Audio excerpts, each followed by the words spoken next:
getting like a 10 for 1 right now. This is boxing. This is the beauty of the sport. This is what makes you a pugilist, okay?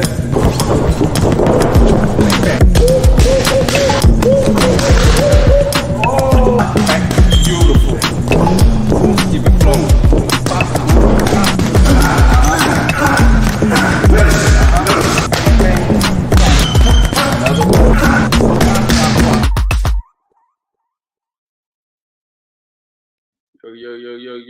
Yo, what's going on, guys? I know you guys might have thought I wasn't going to make it, but we made it. No Days Off November continues. It's been a long journey. I got on here late today. It's pretty busy. Yesterday, I tried to get on here a little bit earlier, but today I got on here just a little bit late. Just wanted to get on here, say hello to everybody. I don't know how long I'm going to stay on here, but depending on how the vibes go, I will be on here for as long as I can. All right. Definitely, we got another week, man, of No Days Off November, basically, man. You know what I mean? We got another week, man. We've been going hard. Last week, we talked about a lot of topics all week. If you haven't been part of this No Days Off November thing in the last few days, you really need to go back and watch the last few episodes, man. We've had some really good topics. We've touched on a lot of things. We had some people getting on here and talking. It's been really dope. This week, I'm going to have some real good topics coming up.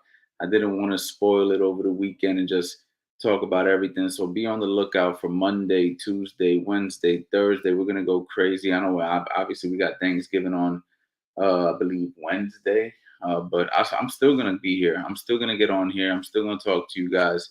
Nate, No Days Off November, man. We got some good topics coming next week. So you guys definitely want to hit the bell notifications. And you guys actually really, matter of fact, I know what I'm going to do. I always know what to do, man. That's one thing about me, man. I always know what to do. Let me go ahead and send something out real quick, guys. Send something out real quick. Give me 1 second.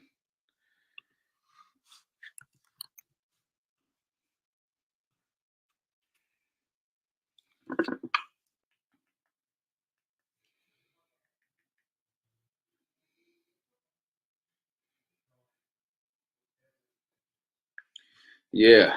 All right. I'm back, guys. I am back. Let me go ahead and see who's in here right now, man. We got Dorian in the building. What's going on, Coach N? What's going on? We got Jorge. What's up, baby? We ain't here like swimwear. Yes, sir. When I was 15/16, bro, you taught me my defense and boxing, the basics of the Philly shell. Okay, that's what's up. Now you're 19 now. That's what's up, champ. Oh yeah, Jamie Mongolia fight. What channel was that fight, champ? What channel was that fight? Jamie Mongolia. I thought he was fighting somebody that we knew. Who's he fighting, man? Who is he fighting? I think he's fighting on DAZN, right? Let me take a look, man. I got the DAZN app on my phone. All right, that's a normal thing. Yeah, I see there's some boxing on right now. You got Dean the Great, a 4-round fight on right now. Yeah, I'll put it right here. We got Mish Lish in the building. Mish Lish. What's up, Ant? What's going on, champ? How are you? What's going on? First round stoppage. Got the W tonight. Who's that, man? It says Facebook user, man. Let me go on my community and see who that might be. See who that might be, man. I'm thinking it's who I think it is. Oh, okay. We got Victor in the building, baby. Okay. That's what's up, man. Congratulations, man. Let me go ahead and send you that link, man. I'm gonna send you that link. Matter of fact, we're gonna set it up for tomorrow, champ. We'll set it up for tomorrow so we can talk about it. I'm gonna let you enjoy your night. Matter of fact, I'm gonna send it right now. Let's get it out the way. Get in here, champ. Come talk to me. Come talk to me, man.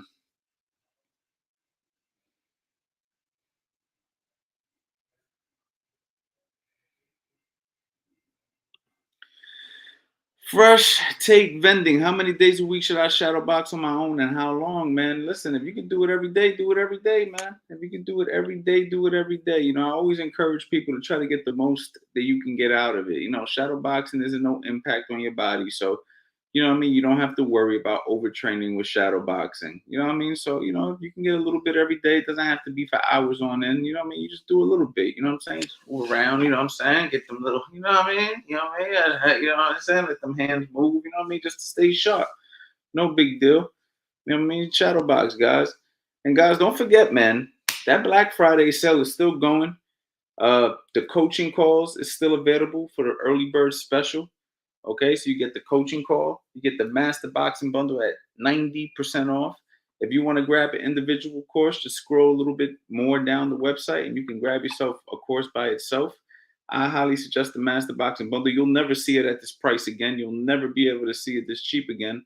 And you also get a coaching call with me where I'll help you design a program based around the bundle so you can go ahead and get started with this boxing journey. So guys, make sure you guys go to the website, coachanthonyboxing.com. And don't forget to, you know, you don't need a discount code, champ. I already got that thing marked out, man. It's already ready to go. 90% off the Black Friday sale. So you guys already know.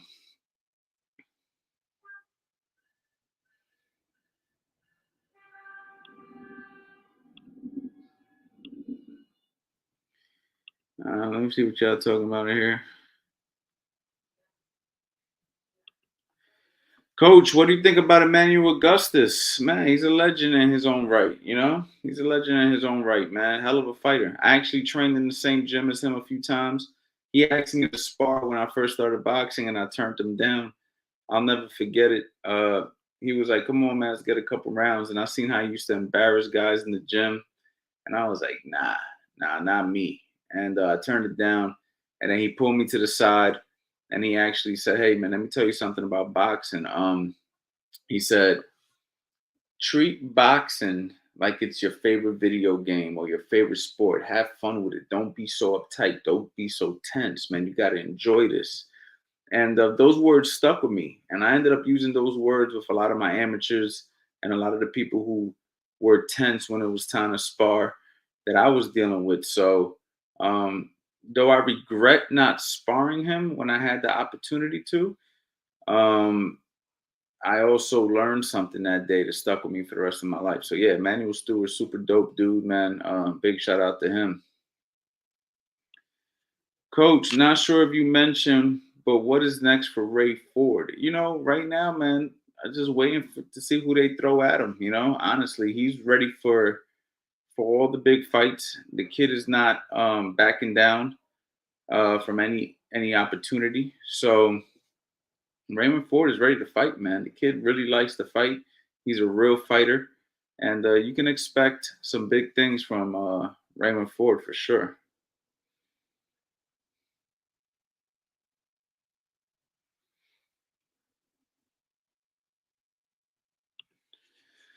Besides going to the boxing gym every day at 6, what other workout should I be doing throughout the day to get better?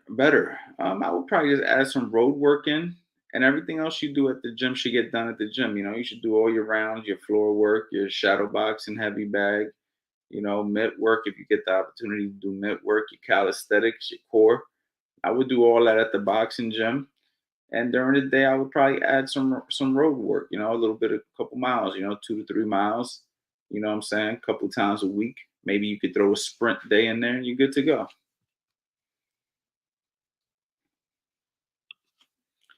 Coach, have a question. How hard should I go on the mitts? Feel like when I focus on power, I lose speed. Should I do 80% power? Nah, man. 80% power. I mean, no, you wanna balance it to the best of your ability. You're right. You don't want to lose technique trying to hit too hard. You know what I mean? So you just want to keep your form, your technique good. You want to shoot the punch as fast as you can with proper form and technique and let the power naturally come. You know what I'm saying? That would be my recommendation. Intentionally trying to throw hard is gonna telegraph punches and is gonna make you feel stiff and slow.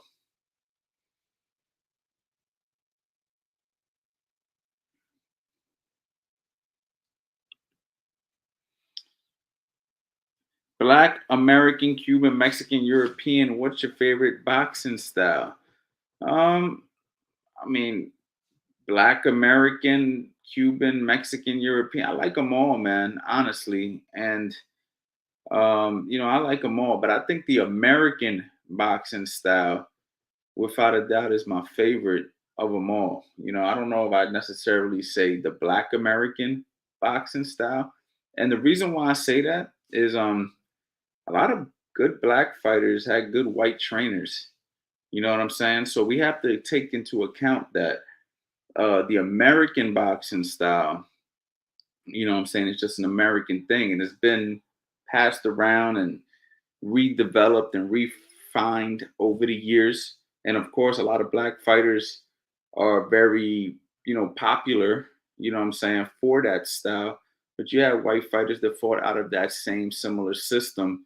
And I just think it's the athlete that stands out more so than the style. But I like the American boxing style. Um, Cubans do some really dope things. The Europeans have some good tactics. But for the most part, I'm a fan of the American boxing style without a doubt.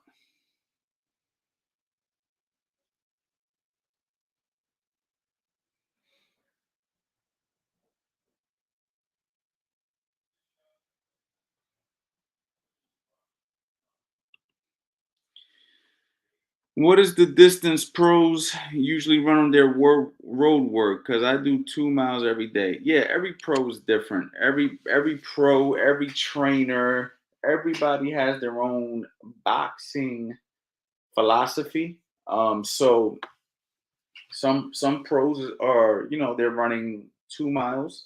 Other pros are running. I mean, I'm sorry. Did I just say 2 miles? No. You got pros running 3 miles. You got pros running 4 miles. You got pros running 5 miles. You got pros running 6 miles. So I never seen too many pros that cap it at two. I think that, you can go to at least three. I have seen as high as 10, 8. I don't think that you should be going that long either. But I think anywhere from that 3 to 6 mile radius, depending on the day, depending on what you're working on, is a good number when you're going to run miles. Um, and it just depends on who you are and what the situation is.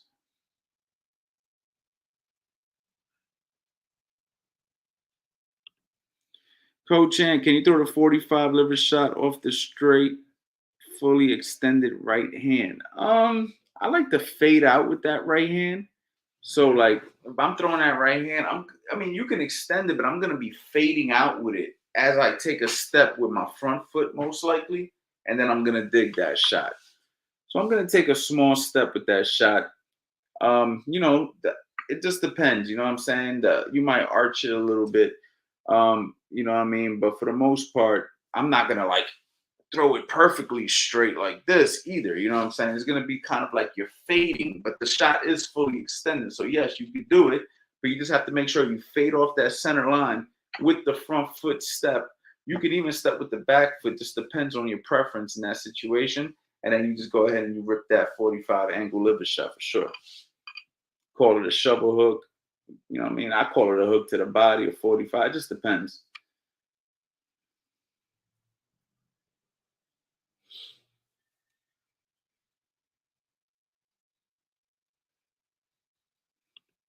Want to watch my first fight and break it down? What's going on, Brandon? So listen, I do stuff like that in the CA boxing community. If you're interested in that, I suggest go to the website, coachanthonyboxing.com. Right now, I got the Master Boxing Bundle at 90% off.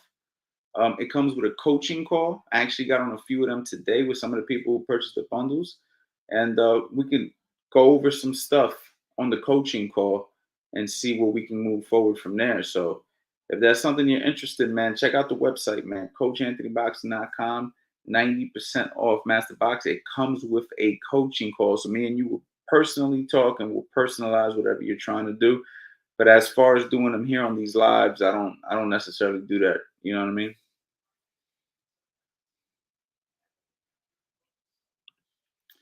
After that left hook to the liver, you're gonna roll out under your left, back under your under to the right.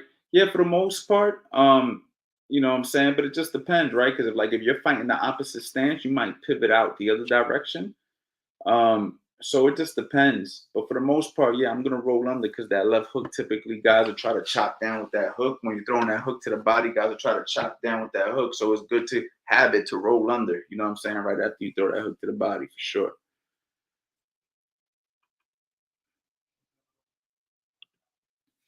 I try to run when I can. Should I focus on time or can I relax and jog out? I'm currently 29 minutes on 3 miles.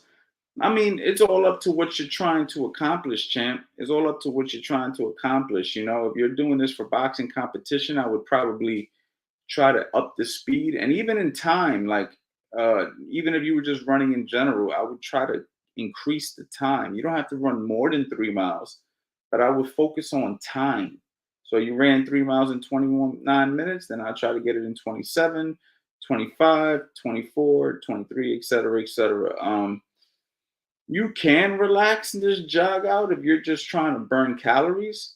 But if you're trying to get more from a cardiovascular standpoint, then what I would do is I would definitely increase the amount of miles you're running in the time because that's what's going to get you in shape and that's what's going to get you to be able to get more out of your performance. So it just depends. You feel me?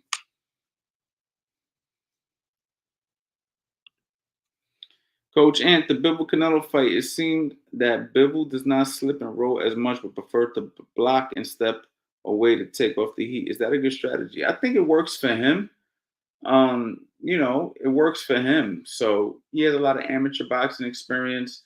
He comes from a different system. So, I mean, listen, different strokes for different folks. You know what I'm saying? There's more than one way to do this. So for him it works. For me, I try to teach my guys to incorporate head movement and roll under shots. You know what I mean? And but it also depends on the athlete I'm working with. If I was working with Bivol, I might not change anything. It just depends, man.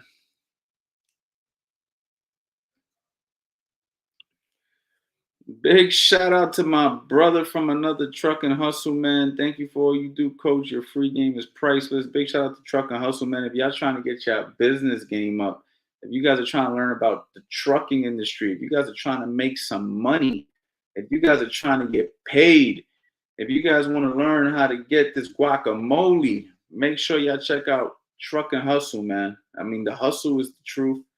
Yo, Truck, man, appreciate you for the super chat and I wish I would have went to your event, man, but you're busy. I'm busy. I get it. But you got my number, man. So give me a call. You know what I mean? We'll get in the gym, man, and get these reps in. I got something that I'm working on too real soon, guys. You guys are gonna be in luck. I really need you guys to hit that bell notification when I go live. I can't stress this enough. I don't go live the same day every single day. So um I definitely want you guys to get notified because I got something coming real soon for y'all. I think it's really gonna be helpful, and it's gonna be right here. It's gonna be live, right? It ain't gonna be no. You ain't gonna have to buy nothing or anything like that. It's just gonna be like my man said, the free game. And yo, Truck, you might want to be part of this to keep it a stack, man. So I appreciate that super chat. Guys, make sure you guys go to the website, CoachAnthonyBoxing.com. If 90% off and a coaching call with yours truly ain't enough, then there ain't nothing I could do for you. I'm going to just keep it a stack. There's absolutely nothing I could do for you. Hold on. Like at that point, what you're telling me is, yo, Coach Ant, I don't care about anything you're talking about. You know what I'm saying? Everything you say is worth nothing. That's what you're telling me, basically. Hold up, though.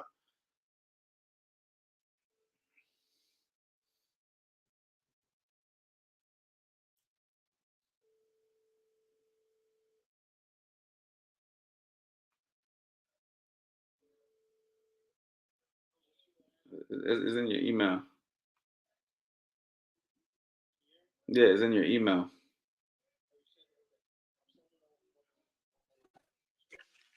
Okay. Okay. All right. Yes, sir.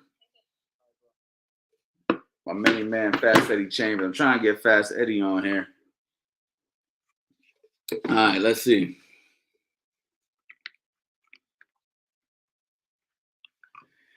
Coach, where you think Loma is at in the lightweight division? Do you think he beats any of the top guys? Loma's Lomachenko, man. You can never count out a guy with his kind of experience, with his kind of talent, um, with his pedigree. You just can never count him out. I just think that, you know, that division is so stacked that any of those guys can beat any of those guys any given night. And that's just what it is. You know, big shout out to my man Jermaine Ortiz, who just fought him recently. Jermaine Ortiz is a good kid, man.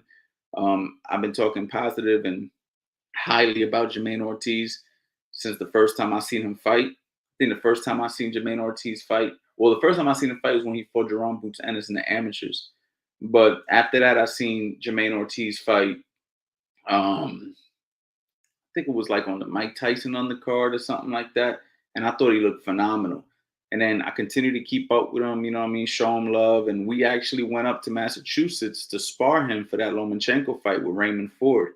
We went there for a week. We gave him some good sparring. It was very competitive, very, very nice work. And I knew he was going to do fantastic against Lomachenko, and that's exactly what he did. He did fantastic. And as good as he did, Lomachenko was still able to win. So to me, people were saying things like along the lines that Lomachenko is done. Lomachenko is this. He's not the same. I don't agree. I think Jermaine Ortiz is a hell of a fighter, and I think that Lomachenko still won, which means that's how good Lomachenko still is. I think Jermaine Ortiz is that guy that people are overlooking in the division, who's a serious challenge and a serious talent.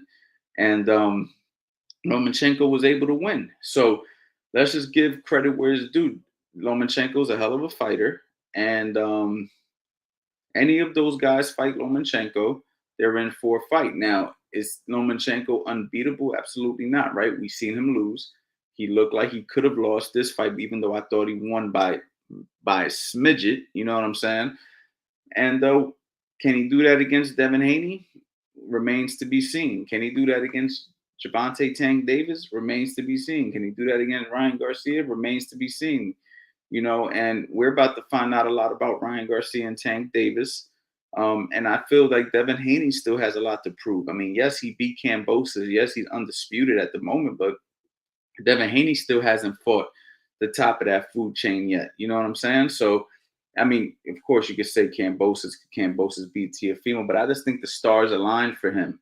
And that's not taking nothing away from Devin Haney, but I just think that Devin Haney has more to prove as well. So Lomachenko is definitely in that ballpark of he could beat any of those guys at any time, and any of those guys could beat him at any time. You know what I mean? Hey, Coach Anthony, being able to take a punch, some pros have tougher chins than others. Is that something that can be trained or strengthened? I mean, all you could really do is strengthen your neck, and that may help with some of the impact of the shots. It ain't gonna help you much if you get hit right on the button. You can learn how to roll with the punches. That's where defense comes into play. You can learn how to not get hit. That's where defense comes into play. You know, so there's not really things that you could do to strengthen your chin per se, but you can prevent the outcome by adding these variables like good defense, good offense, good feinting, neck exercises. People underestimate the value of good defense. You know what I'm saying? If you have really extremely good defense, you know, where you may hit one guy on the button, that guy might slightly roll with the shot, right? That guy might slightly ride with the shot. So riding with those punches, rolling with those punches, takes steam off of the punch.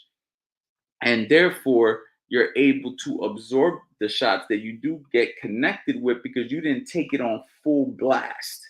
You feel what I'm saying? So I think that the underestimation of defense is something that people need to understand. You know, like guys like Floyd Mayweather, he has a solid chin, but he also didn't get hit that much. Like even when he got hit with that one good shot, it was one out of how many, right? Like, can Floyd take 2 or 3 or 4 or 5 hard shots back to back? I mean, it's hard to tell. We haven't seen too much of that. You know, even when he did get hurt against Sugar Shane Mosley, he tied him up. He knew when to clinch. He knew when to bring his hands up.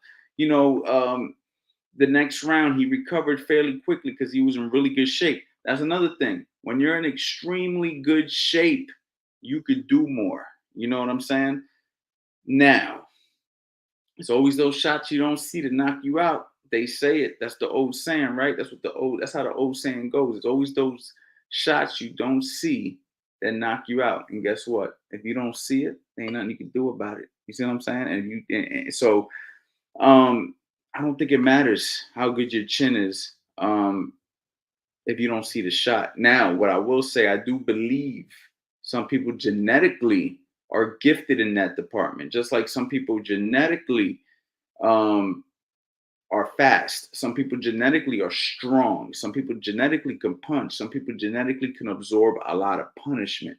So there's definitely genetics involved with that as well. You know what I mean? So can it be trained to strengthen? Yes, you could do some neck exercises and stuff like that, but it's minimal. It's supplemental to what's really important. And what's really important is learning defense, learning how to roll with punches, not get hit, prevent a guy from wanting to punch, things of that nature.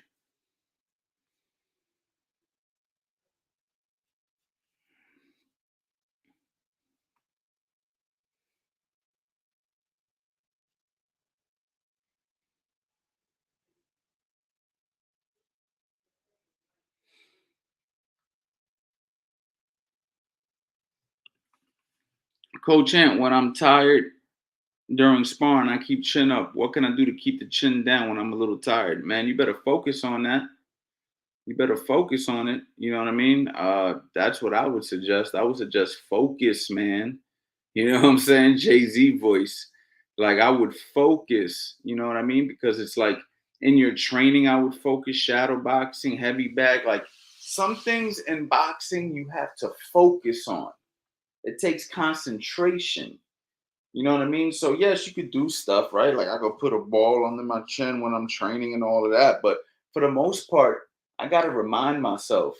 You know what I mean? I gotta check myself. Your coach has to check you, you know, and remind you. You know what I mean? Somebody asked me that the other day, like, how do you drill a fighter who keeps their chin up? I said, me personally, I mean, I might use stuff like, you know, a ball or something, depending on how bad the situation is. But for the most part, you know what I'm gonna do? Yo, put your chin down. Yo, your chin's coming up. Bring it down. I'm gonna say it so much like a broken record to the point where you get so annoyed of hearing me say it that you just start to like stop doing it. And the moment you keep doing, like, bro, your chin's up. Bring it down. Bring it down. Hey, man, doing good. Chin down. You know what I'm saying? Like, it just depends. Like, so if you're training yourself, you know what I mean? You got to try to be your own coach. You know, you're going to have to focus on that. But when you're sparring, your coach should be saying it to you. You should be thinking about it. I mean, you're the one getting punched, bro. You're the one getting hit. Like, do you either want to get hit clean in the chin or do you want to prevent that? You know what I mean?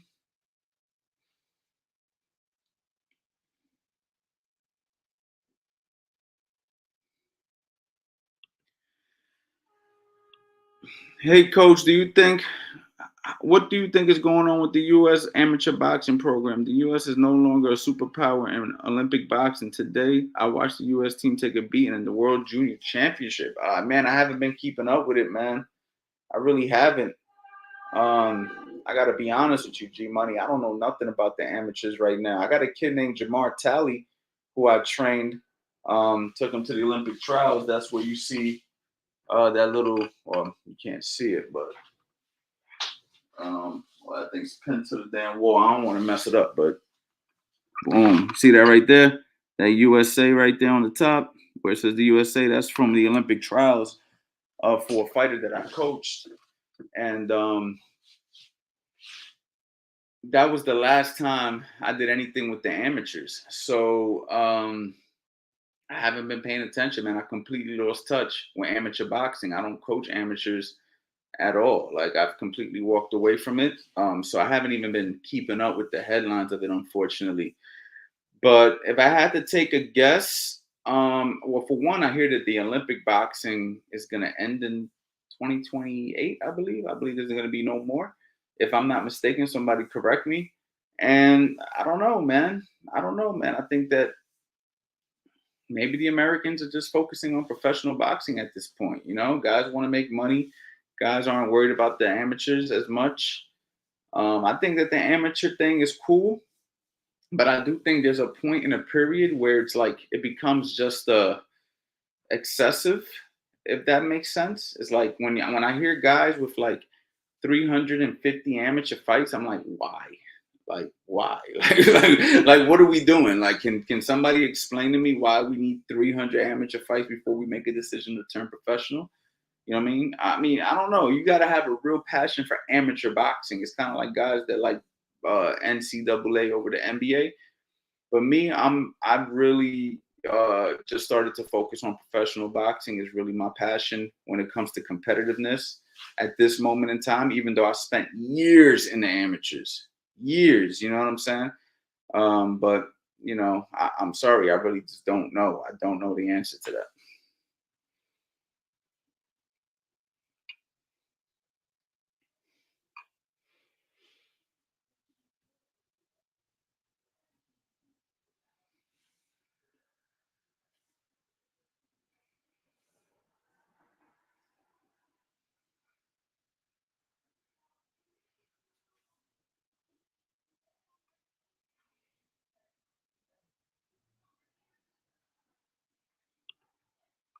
Clips God, whatever happened to the young kid you used to have all over your YouTube channel? Was he a white kid, Marshall? Because if he is, Marshall's doing good. He stopped boxing. He had about 45 amateur fights by the age of 12. Uh, and then I think he stopped for a year. He came back when he was 14. I think we had one fight. And then from there, COVID hit. And I believe he's 17 years old right now. So he hasn't fought in 3 years. I saw his mother the other day. And said he still wants to box. I mean, I don't know. We'll see what happens. You know what I mean? But he has a ton of experience. He won the Silver Gloves a couple of times here in the area. Uh, the kid was a true talent. But boxing is like that. A lot of kids will fight for a long period of time, and then something happens, and then they stop. You know what I mean? But he's great for demonstrating videos. I use him in a lot. I used to use him in a lot of my videos, and I still would even now. I mean, he understands my philosophy. He understands my style. I've trained him since he was 8 years old. He's 17 now, man. But I stopped training him when he was like 14. So I mean, for the most part, the kid was a true talent.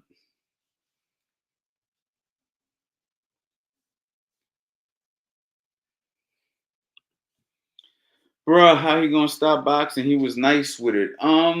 Yeah, man, that's boxing, man. You know what I'm saying? That's boxing, man. That's the thing about boxing that's like heartbreaking. I think things like that is what made me kind of like get frustrated with working with amateur fighters. Is like you put so much time, and then it's like wake up one day they want to be a doctor. You know what I'm saying? They wake up one day they want to be a lawyer. Like, hold up, like we've been boxing since you was 8 years old. You're telling me you want to be a doctor now? Okay, all right, cool, man. Good luck, pal. You know what I'm saying? Like it just that's how. And I'm not saying that's Marshall per se, but that's just kind of how it is. You know what I mean?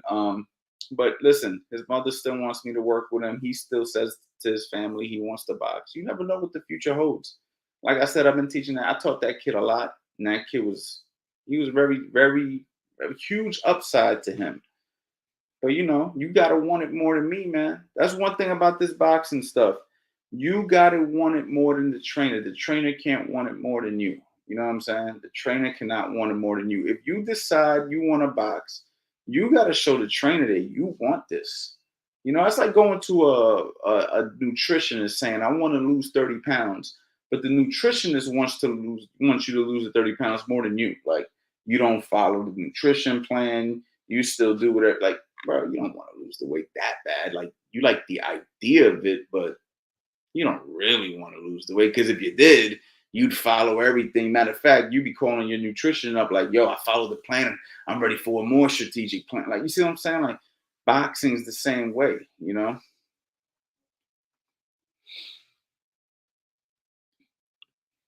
Jimmy Jones, how can you develop as a fighter with very limited available sparring. It's difficult.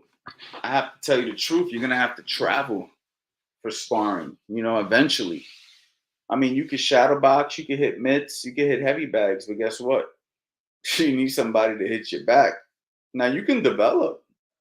You can develop. Look, if I take a kid right now and make him box every day, goes through the whole routine, the shadow boxing, the heavy bag, the hitting the mitts, the speed bag, the jump rope, the road work. He does it every day, every day, every day, every day. He's in decent, good shape. And then I put him in there to box a guy who never boxes at all. Who do you think got the advantage, right? It's the person who exercises every day with the workouts, right? Like your fast twitch muscles are going to be better than the guy who doesn't do it every day. Your punching power is going to be better because you got good technique. But at the end of the day, if you're going against guys who are sparring regularly, now who do you think has the advantage there, right? The guys who do it more regularly. So it's just levels. You eventually going to have to spar more if you want to compete with guys who are doing it every day, competing. You know what I'm saying? It's just what it is, man. It's like anything, man. You get a good fighter who hasn't fought in a while. As good as he is, you're gonna know he hasn't fought. What are they gonna say? He got ring rust. He got ring rust. Ring rust, all ring rust is inactivity sparring.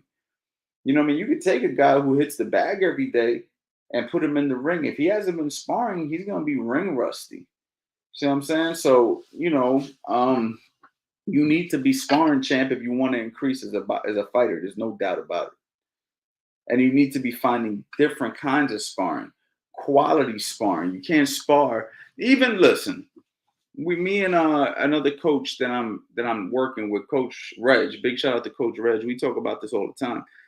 You can't even spar the same people every day, even if they are good. So, for instance, let's say I got a stable of 6 guys and they all could fight. You may say, "Oh man, you ain't got to leave, man. You got in-house sparring, man. You ain't got to leave, man. Everybody in the gym knows how to fight, man." After a while, you learn each other. You know what the other guy's gonna do before he does it because you've been around him for so long. Guess what? That sparring is no longer the same as if when you go outside and you spar somebody you don't know, somebody who you have to try to figure out. Somebody who's going to bring a different bag of tricks, somebody who's going to be awkward, somebody who's going to be more ferocious because he doesn't have a personal relationship with you. Now, all of a sudden, we find out a little bit new things. But like, let's just say you were sparring Eddie Chambers every single day. By day freaking 20 or whatever, I know Eddie already. I know what he's going to do. He does the same 3 moves every day. You know what I'm saying? I'm not saying Eddie only got 3 moves, but you know what I'm saying. You'll eventually figure him out. You'll start to pick up the patterns. You'll eventually be able to, you won't be as intimidated. It's the same friendly face. And in boxing, you want to kind of overcome those obstacles on a regular basis because when you do fight somebody, you want to be like, I'm so used to traveling. I'm so used to boxing, guys. I don't know. That's why amateur boxers that have the 200-300 amateur fights that I was just criticizing not too long ago, saying is like overdoing. At the same time, that's why they come into the pros and dominate because they're so used to having a bunch of different looks. They've traveled the world. They've sparred different styles. You know what I mean? You could be here in North Philadelphia boxing all the best kids from Philly. And then we take you over to the Ukraine and it's like a whole new ball game. What the hell? Yeah, you thought this ain't Philly. Now, don't get me wrong. You can take them guys from the Ukraine, bring them to Philly, and they might get their ass beat in Philly if all they're used to is Ukrainians. You see what I'm saying? The Cubans, everything, it all works the same. You have to get different looks. You have to get different styles. You have to and then you have to learn how to adapt.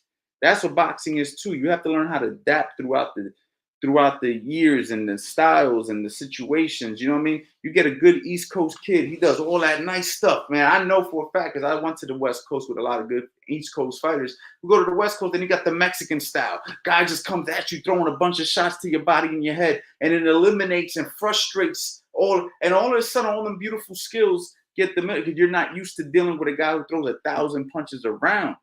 But you leave that kid from the East Coast and the West Coast for long enough, he'll start to figure that out, and then that'll become easy for him to handle. And then those guys have to readjust. that's boxing, baby. You know what I mean?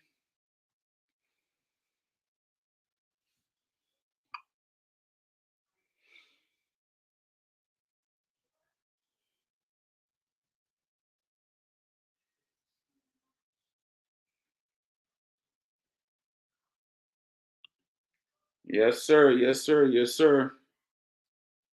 Guys, man, don't forget, man, you got to go to the website, man, CoachAnthonyBoxing.com.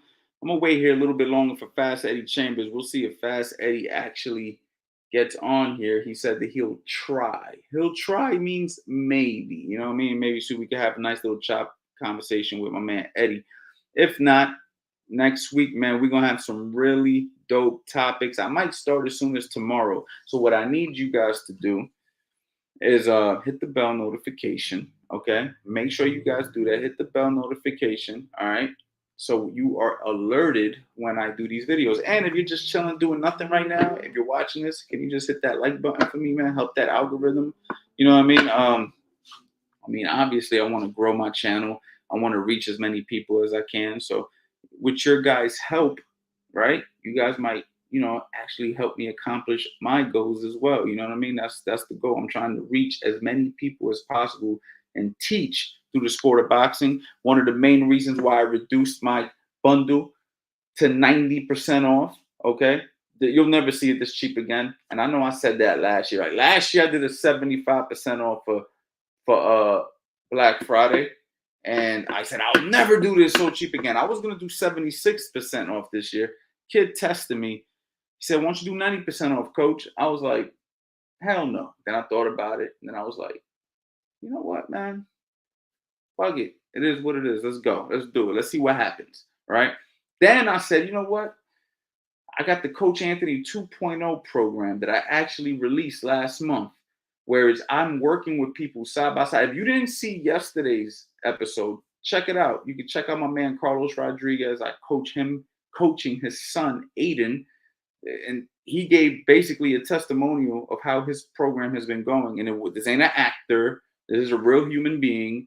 You know what I'm saying? I don't do those. I keep it 100. I told him, don't even lie. I said, tell him exactly how you feel. And he did. And it was all positive and we're getting results. So if you guys want to work side by side with me online, I know you guys might not think that online coaching can actually be productive. For those of you who've never done it, let me tell you, I'll be the first to tell you, I wouldn't be doing it if it wasn't.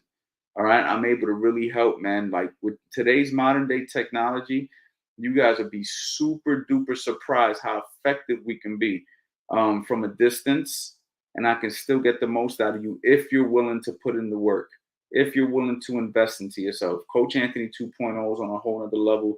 I'm changing the way we do things online when it comes to boxing coaching, because there's a lot of people who do want to train with trainers and don't have the access, live too far, can't get to the gym, don't want to do it in the gym. Maybe you got stuff at home, whatever the case may be. If that's you, maybe your coach ain't giving you enough attention. You need an extra set of eyes. If that's you, my program is for you. And you get a free coaching call when you get the Master Boxing Bundle, which includes 15 courses that I've already dropped and a course that's not even released to the public named Drillers Make Killers. You can only get it in the Master Boxing Bundle. All right, so that's my sales spew for this Q&A. Like I said, if that doesn't get you to say, you know what, man, I'm going to give this Coach Anthony guy a shot. I'm going to see what he's all about. If that doesn't do it, forget it. It's not going to work, man. I'm just not the coach for you. It ain't going to work because I don't know what else I got to do. You feel me? I really don't. Like, let me see what you guys are doing. Let me see what's going on. My man Patrick, I paid full price for that opposite stance tutorial when it first came out and still go to it to this day. Best money I ever spent. Thank you, Patrick. I appreciate you saying that, man.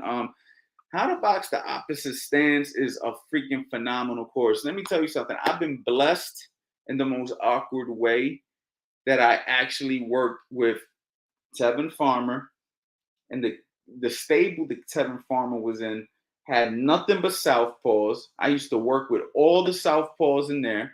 Before I even got down with them back back in 2016, right? I was working with a bunch of southpaws previous to them, And now I got one of the hottest up and coming fighters, Raymond Savage Ford, who's another southpaw. So my experience with southpaws is crazy. It's like all the good professionals I've ever worked with the exception of Fast Eddie Chambers, Hank Lundy was a guy who fought southpaw and orthodox and used to fight a lot of southpaw rounds. I had the opportunity to work with Hank when Hank was fighting at the top of his career before he started to go down. And no disrespect to Hank because Hank got robbed in a lot of fights. Big shout out to Hank Lundy. Big part of my journey, big part of my development. And he used to love to fight southpaw. He would switch. So I just got really, really lucky to work with so many talented southpaw boxers that I adjusted and learned how to hold mitts for southpaws, how to put them in the right positions, and then in turn to teach you how to attack a southpaw because obviously it's the opposite situations for the orthodox fighters. So that's why when I made the course, how to box the opposite stance, that's what I called it because people would always say who were southpaws, when are you going to make a southpaw course, coach? When are you going to make a southpaw course? And the truth is, all my courses are for southpaws, every single one of them. Not only are they made for southpaws, they're mirrored in southpaw. So if you are a lefty or you fight in the southpaw stance, it doesn't matter if you get built you from the ground up 1.0 or the Philly shell. I have that same course mirrored in a southpaw version. Therefore, if you are a southpaw, it works for you. But when you're a southpaw and you think of, can you make a course for southpaws? The first thing that goes into your mind is how to box a righty. Well, guess what? That's how to box the opposite stance. And that's when I went ahead and did that because for my orthodox fighters, I want them to be able to know how to deal with a southpaw because southpaws deal with more righties than righties deal with lefties if you are fighting traditionally, right? Orthodox southpaw, whatever you want to call it. So that's why I made that course. And guess what? Eddie Chambers can fight both stance. So who else better to demonstrate, right?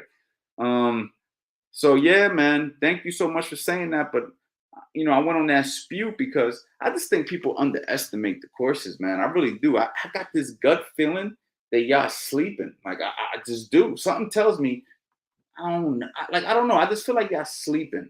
And that's why I reduced the price to the price it is. So now there's no excuse. So therefore, you could be like, man, let me go ahead and just spend that little chump change real quick. Go grab these courses and see. And then when you see what's in there, you're gonna be like, oh I damn near done robbed Coach Anthony, man. You know what I'm saying? He done gave me this for this. Just saying. But next year, 2023, a lot of things gonna change. You better believe that.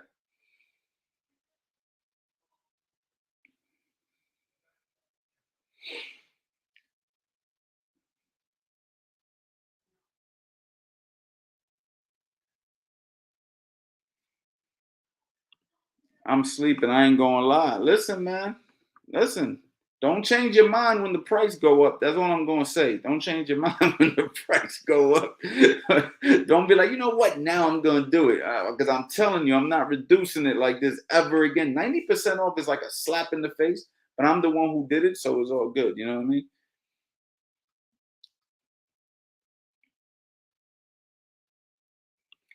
Patrick, hey coach, we touched upon this a few months back. I was asking about the Philly shell system and the opposite stance. I have both your opposite stance and Philly shell tutorials. I thought I sent you a message through the community. Patrick, have you signed up for the community? Because I sent you a message on this. But I'm gonna tell you what, I'm gonna give it away. I'm gonna give it away right here, Patrick. All right, even though you paid for the course, everybody go, listen, I'm gonna give it away right now. I'm gonna give it away right now. Free of charge, man. CoachAnthonyBoxing.com. Free of charge for you guys. Hopefully somebody in here just motivates somebody to go ahead and support and grab a course, right? So anyway, if I'm right here, we're just going to say fighting from the relaxed stance, this position, because you got to understand the Philly shell, we can get into this. A good friend of mine, man, Eric Kelly, called me up pissed off because he said, that's not the Philly shell. That's the shoulder roll. The Philly shell is a big system of different mechanics to get used, right? So when you see a guy shoulder roll, this is a shoulder roll, okay? The Philly shell is everything put together, the bending of the waist, the shoulder rolls, you know what I mean? Some guys will bring their hands up like this and do like a cross arm or whatever. You got the catcher's mitt, right? We'll bring the catcher here, the catcher here, the catcher here. There's different things in the Philly shell system. So when we're here, we're talking about simply a shoulder roll, okay? I just want to make sure we clarify that. Now, if I am boxing a right-handed fighter, okay, hold up. Let me make sure. Patrick, you still with me? I want to make sure you're still with me, Patrick. Just say, yo, Patrick. Let me just say, yo, Patrick. Say, coach, I'm still here. Say that's still here before I go ahead and continue to answer these questions. If you're not still here, I'm not gonna keep talking, man, because you're the one who invested in the course. Okay. Do you mind that I give this away since you paid full price for the course, or do you want me to just private message you? You just let me know right here, because I'll do a video if you privately pause. Like, you know what I'm saying? You spent the paper. You know what I mean? Let me know, man. Let me know. Say, yeah, coach, is okay, or say, nah, coach, save that. Talk to me later. Okay, cool. Say, go ahead. All right, cool. Big shout out to Patrick, y'all. Big shout out to Patrick. All right. So, all right, I am here.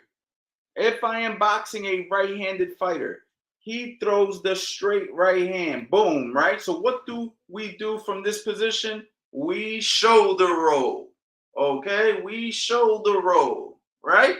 Lesson number one. I'm only going to tackle the shoulder roll right now. I'm not going to give you the whole system. I'm only going to tackle the shoulder roll. The rest of this, y'all got to pay for this, all right? Nah, but listen. So, we're boxing a southpaw now. So now from this position, the jab is lining up here, right? Because this is the thing. I got a right hand, right? I got a right hand. I'm throwing the straight right hand. Boom. The guy throws a straight right hand at me. I shoulder roll, right? This straight right hand, when I go southpaw, is now my jab. The only thing that has changed, the rear hand has become the lead hand. So when I throw a straight right hand and I shoulder roll, now when I throw a jab, it's coming from that same side, right?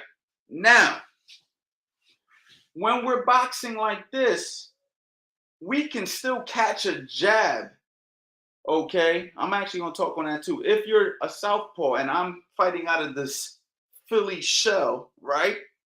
When you throw the jab, I can still catch it right here with the catcher's mitt because my hand's in this position, okay? Also, when we're using the Philly shell, we're not standing straight up. We're not looking to block everything. We're tilting. We're doing different things, right? We're rolling. We're doing different stuff. You know, we're still utilizing our footwork, whatever. Now, the main difference that confuses people is when the hook comes. So when a person throws from a southpaw position, okay, when a person throws from a southpaw position, a right hook, and I'm standing here, guess what I'm going to do? A shoulder roll. That right hook is going to deflect up, okay? Because if I'm throwing a hook at a lefty and he's standing from the Philly shell, he just rolls with that shot, that same direction, same thing. If you throw a right hook at me, which is going to hit me on this side, right? I got to block it. Now when you throw it, instead of me blocking it, I shoulder roll that right hand, okay? Now if that straight left hand comes down the pipe right behind it, I tilt. And I go right under that straight left hand. So it could be as simple as boom, boom. Or simply, if I see the shot coming, I could simply just go boom. That's why when you see a lot of southpaws fight, they're constantly tilting. Because like Pernell Whitaker and Farmer and all those guys, they would tilt a lot because the right hook comes, tilt. Straight left hand comes, tilt. Jab comes, catch. Shoulder roll the hook, boom. And then off them shots, boom, bang, right? Is all it is. So you got to remember, everything is just coming from an opposite stance. Those same things. Now let's bring this back.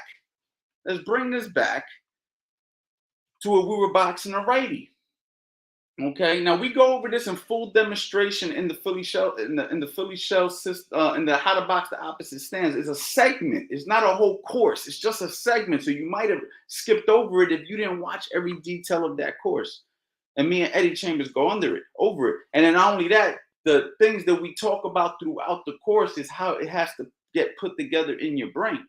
Okay, but let me explain something to you guys. Are you guys following me, guys? Can you put this in the chat? Can you say, yeah, coach, we're following you?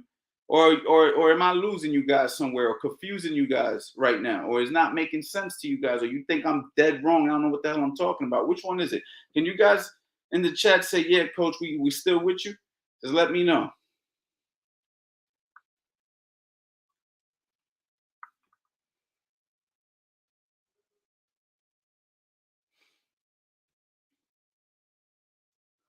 Okay, so if I'm boxing a righty, when he throws a jab at me, I can simply slip outside of the jab, right? He throws a jab, I can slip it, okay? If he throws a left hook and I can see it coming, I can tilt under it if I'm already standing like this, right? This is where the science comes in, right? Because if I'm standing like this, hands up, elbows in, and the guy throws a left hook, do you think I'm gonna bend the waist? No, because I'm directly in the middle. So if he throws a left hook from this position, I'm going to roll under the hook. Okay, if a guy throws a right hand at me from when I'm standing in this position, I'm simply going to block it or I'm going to slip outside the right hand. Okay, because it's all about what position I choose to fight on. But if I'm on this position, 60-40, right? 60 on the back foot, 40 on the front. If I'm somewhat in a half a man, I already put most of my weight on this side. So if a hook comes, it's easy for me to just go, boop. If a right hand comes, it's easy for me to just shoulder roll. If a right hand comes, I can even bend under the right hand. As long as I understand that something could come on this side, I could drop, catch, I could step in, slide in, smother. Different things I could do from this position. Chances are I'm not going to slip this side because I've already put myself on this side. Okay? And then from this side, of course, I can slip outside of a jab, right uppercut. I could slip outside, come back with a right hand. Got shoulder roll, throws a right hand, I shoulder rock, and come back with an uppercut, shoulder roll with a straight right hand. Okay? I'm already in this position. I could throw check hooks. Okay? Different things I could do. I can utilize my jab. Okay? I got my hand right here to catch the windshield wiper. It's got to do a lot of different jobs. It got to catch. It's got to catch. It's got to do them. I got to punch. I got to punch. This got a lot of jobs to do. This hand right here has a lot of jobs to do. So that's a little class for you, Patrick. I hope that helps you clarify it. Now, when you go back to the course and you see some of the other tactics, hopefully it'll make more sense. Please let me know if I helped you just now or if I helped you in that little segment right there, guys. Please let me know. Say, yes, coach, that helped or whatever. You know what I'm saying? I just want to make sure y'all understand that real quick.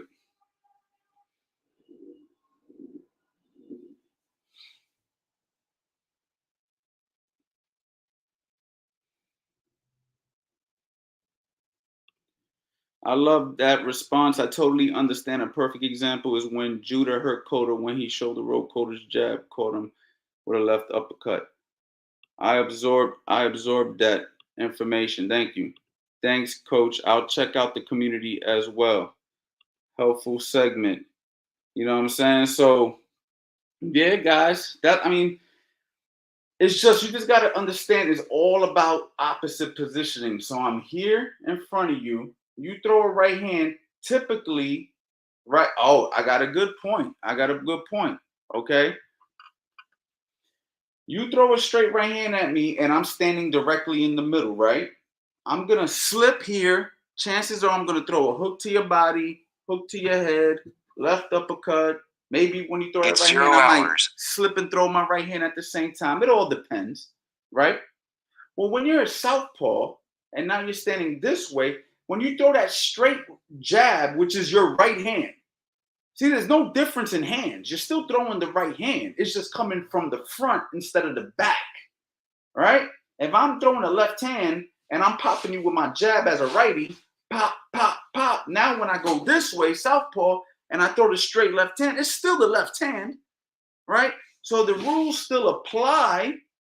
So when you throw a right hand and I slip and go bang, when you throw a jab from a southpaw position, I still slip, bang. It's the same slip because I'm doing it to the same side. Why do you think when the southpaw throws a jab, you slip and throw a right hand? Or if you're a southpaw, when a righty throws a jab, you slip and throw the left hand is one of the most common counters. You beat that lead foot and you slip outside and you bring the shot with you. You could do the same thing against the same stance. It's just a different punch. You see what I'm saying? It's just a different punch. Instead of it being the jab, it's the right hand. You could go ahead and punch at the same time with somebody throwing a right hand at you instead of the jab. So yeah, that's that segment, guys. That's that segment. There's a lot more to it, of course, but I hope that really, really helps you guys. And how much does your course cost? Actually, champ, I got 16 courses. All right, in the Master Boxing Bundle, 16. My courses, my man said he paid full price. They're $300 each. Right now, I'm doing 90% off, which means you're not going to pay that. You're going to get all 16 courses. The 16th course is Drillers Make Killers. I don't even have that for sale. You can't even buy that right now unless you get the bundle. And you get a coaching call with me, one-on-one, where we will evaluate where you are and see if we could put something together for you to move forward with me coaching you. So if that's something you think you might be interested in, you can easily go to the website right now, www.coachanthonyboxing.com.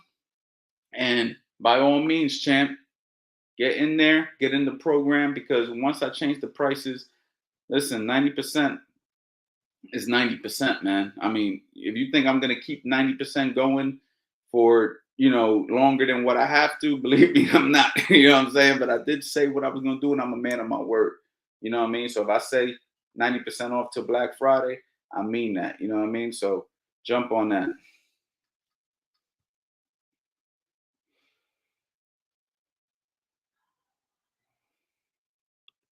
$19%, good deal. No. 90.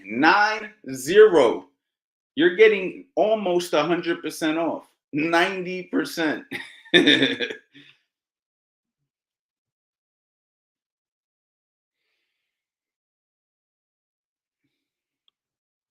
Jam, go to the website, www.coachanthonyboxing.com. Go check it out right now and then come back in here, champ.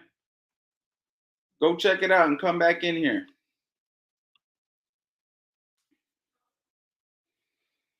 Man, 19% ain't no deal compared to what I'm doing. I'm doing, 70%, 71% more than 19% right now. So if you thought 19% was a good deal, then what am I giving? I'm giving freaking the best deal in history, which I'm pretty sure I am.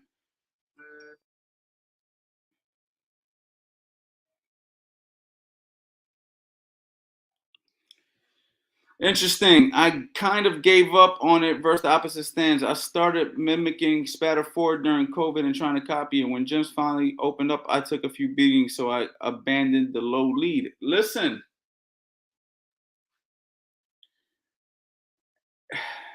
I can't stress this enough.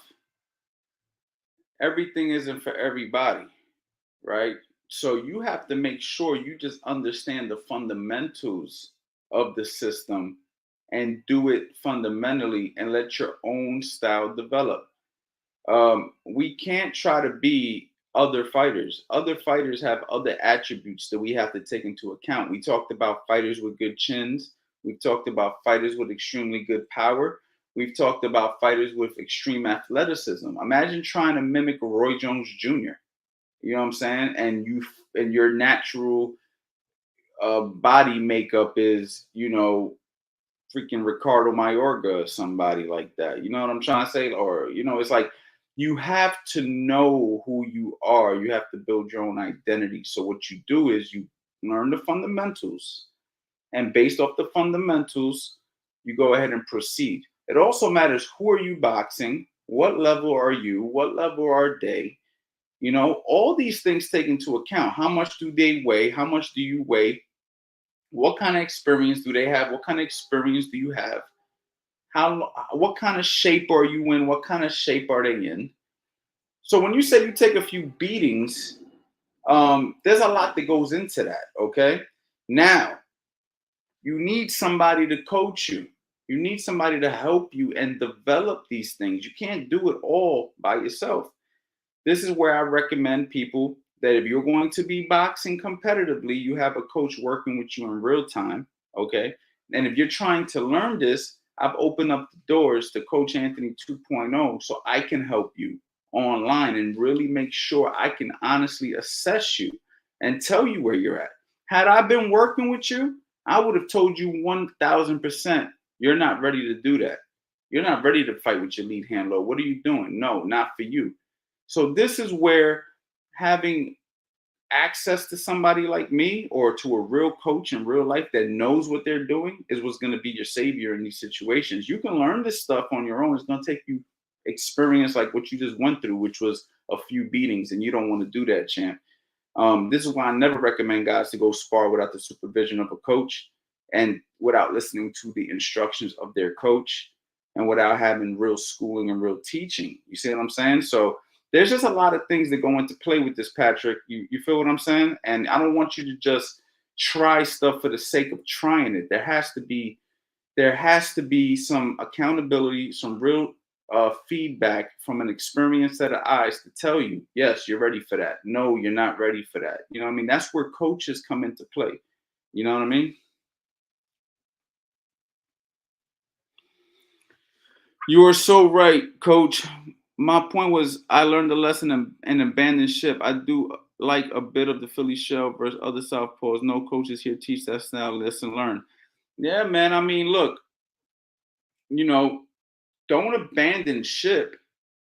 You know, don't abandon ship. What you need to do is understand, okay, I need to get better at this.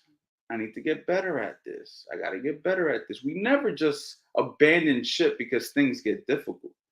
You know, I mean, there's clips of Floyd Mayweather getting beat up by Paul Spadafora at one point in his life. Now, what happened at that point? Timing, right? Caught him at a time that Floyd wasn't in the best shape, maybe. He wasn't expecting Paul to be that good. Now, Floyd didn't get demolished, but you can give the better of the sparring went to Paul Spadafora, right? Now, there's never a reason to abandon ship, right? Roy Jones has been knocked out on numerous occasions, came back, continued to fight. Um, you know, people, Pacquiao. I mean, listen, it doesn't matter. Everybody gets ass whoopings in this game. Everybody gets ass whoopings in this game. If you do it long enough, you're gonna get your ass whooped. I don't care who you are. It doesn't matter who you are. If you box for long enough, you're gonna get your ass whooped. It's only a matter of time. There's two types of boxers: boxers who gotten their ass whooped and boxers who haven't gotten their ass whooped yet. You know what I'm saying? But everybody's gonna get their ass whooped, whether it's in the gym or in a fight, whether it's in the beginning of their journey or at the end or in the middle. So it's part of the game, my guy. Never let it discourage you. Stick to the script. Keep on working. Keep on learning. Keep getting better. Keep investing into yourself. Keep listening to your coaches. Keep on training. Keep on being positive and understanding is part of the process. You're going to be all right.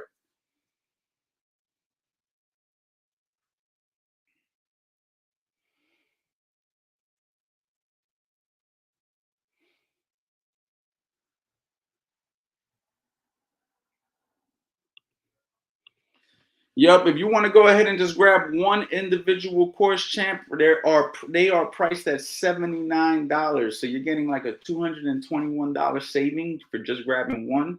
The 90% off applies to if you grab all 16 with the coaching call at one time. If you just do the math right now, and do, you know, let's just say 10 courses at $79, which is a huge savings, you're still paying $790, which is more than if you was to get all 16 plus a coaching call. I've sold coaching calls in the past for over $500. So I'm giving that away. I'm really trying to connect with the people and build my Coach Anthony 2.0 system, my program online. So situations like what happened to Patrick are prevented. Because, like I said, it would have never happened if I was paying attention to where he was. Because I would have never allowed him to try the stuff that he was thinking about trying. I would have said, Patrick, no, we're not doing that. You know what I'm saying? We're not doing that. I'm very strict and very firm with my fighters. I protect my fighters. So even though we're working online, I'm going to be very careful with you as well. And I expect you to listen to me. You know what I'm saying? So if I say, dude, don't do that, listen, why don't we just focus here for a while? I expect you to take my advice because I'm giving you advice for your own good. You know what I mean? So I really wish Patrick would have, I wish I would have been offering this when Patrick first purchased courses because he never, this is a new offer. I just offered this last month. This is something that I've only done for about 35, 40 days. And I have a bunch of people already signed up and it's going very well. But I believe Patrick purchased this a while back. So it's just a different situation for him. But you always have the opportunity, Patrick, to, you know, shoot me an email and we can go ahead and move forward if it's something you're interested in, if you want to deal with me on a personal level.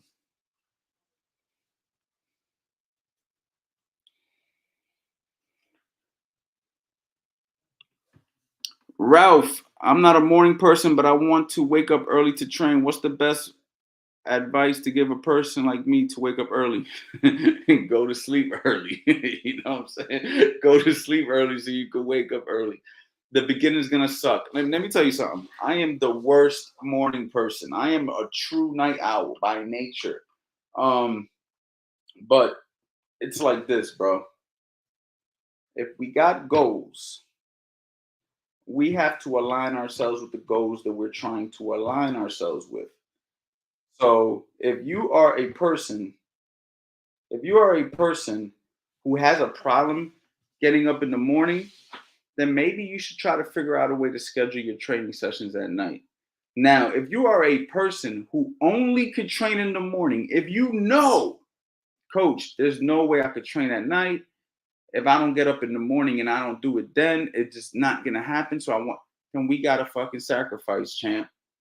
That's the truth. We have to align ourselves with our goals. We can't try to find a cheat code for it. It is what it is. You know what I'm saying? If I put a gun in your head and said, dude, you'll do it, right? If you went to jail and the freaking jail said you got to wake up at 5 in the morning every morning, fix your bed, you know what I'm saying? So then you can go down to the freaking kitchen and freaking work in the kitchen for freaking pennies, and then you're gonna do it, right? Why? Because you're forced to, right? Why do we have to force ourselves to do something that we want? Why do we have to force ourselves to be aligned with something that we chose to do? So don't think about it. Just make it happen. Just do it like Nike. You know what I'm saying? You really want to train in the morning, bro? Make it happen, my man. Make it happen. I got something for guys like you, though, man. So this is what I want you to do. I want you to hit that bell notification because I got something coming real soon for guys like you. I don't want to spoil it. I don't want to spoil it. I don't want to spoil it. But guess what? My man, Fast Eddie Chambers, man. What is going on, my guy? Man, What's going on? long day, but I'm here. You know what I mean? So listen, Working. I was just talking to people about the Philly shell system against the opposite stance. You know, something that we touched on in the course, Uh-huh.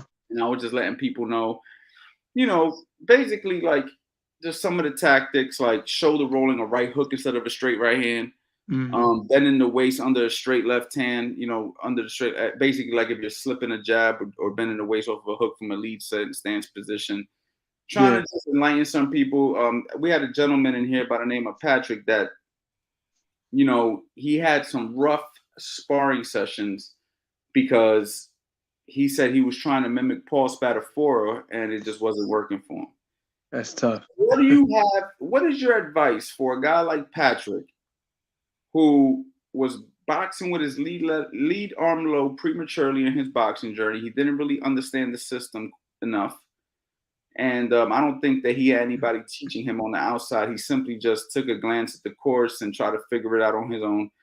what is your advice to a guy like that? Like, you know, as far as trying stuff without learning the fundamentals of it first. No, man, you absolutely cannot do anything like that in any situation. You start with the fundamentals, and then when you're really comfortable within the fundamentals, then you can start branching out, trying different things. But once and to look at another fighter, don't get me wrong, you should be trying, or making your way to maybe taking pieces of what their game is. And honestly, I think you have to look at what things that you admire about that fighter that actually works for you too.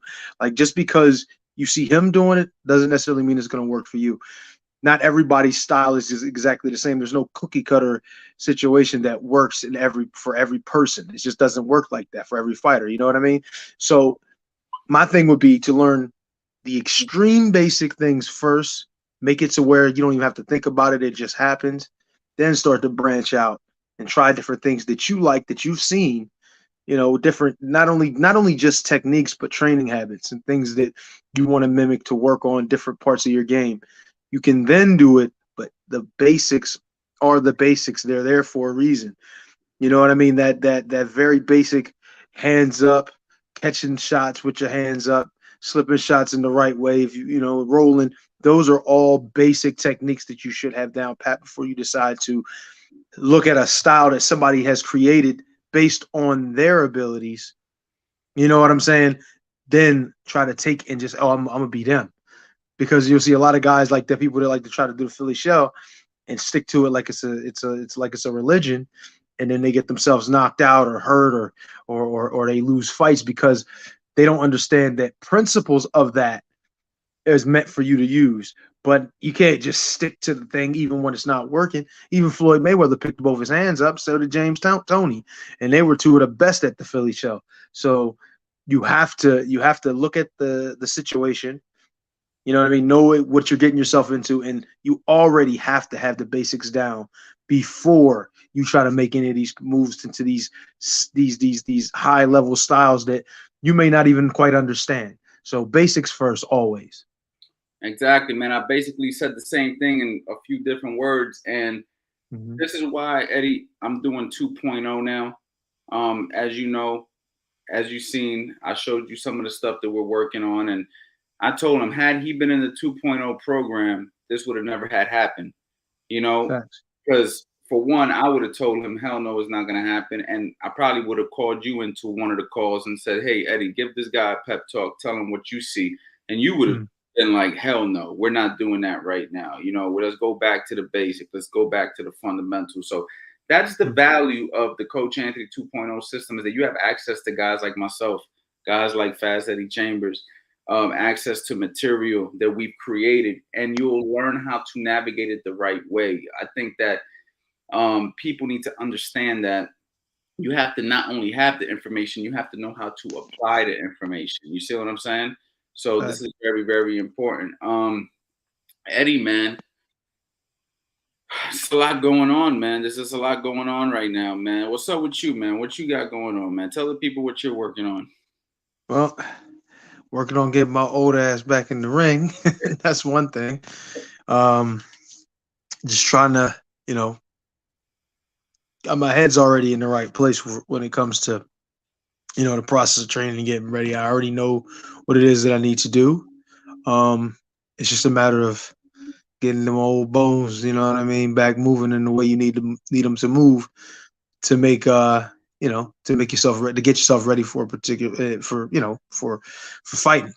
You know what I mean? It's not an easy thing to do necessarily. Is when you're younger, you kind of it's just business as usual. But when you're older, it's a little bit more of a struggle. Hold on, Eddie. Hold on. Alex, oh wow, 90% off. Can we buy it now? Yes, you definitely want to get it now if you want the coaching call. The coaching call is going to get removed from the offer. The deal will still be for the courses, but we're giving the coaching call. We're giving the 15 courses plus the bonus course that hasn't been released yet is in the Master Boxing Bundle. So yes, Alex, you can actually go ahead and grab that right now. My bad, Eddie. If somebody talks about grabbing the courses, man. No. You gotta take care of that first. It's like Eddie. So how's your life going? It's going great. You see somebody want to buy a course. I don't give a shit, Eddie. Yeah, man, you can get the courses, man. Yeah, you get. Gotta make sure the courses get put first priority. Business first, always, and that's a lesson for everybody who's watching this. You gotta put. Now, don't get me wrong. Family and all those things. Don't get me wrong. That's important, and it's right up there. Business can be training, right?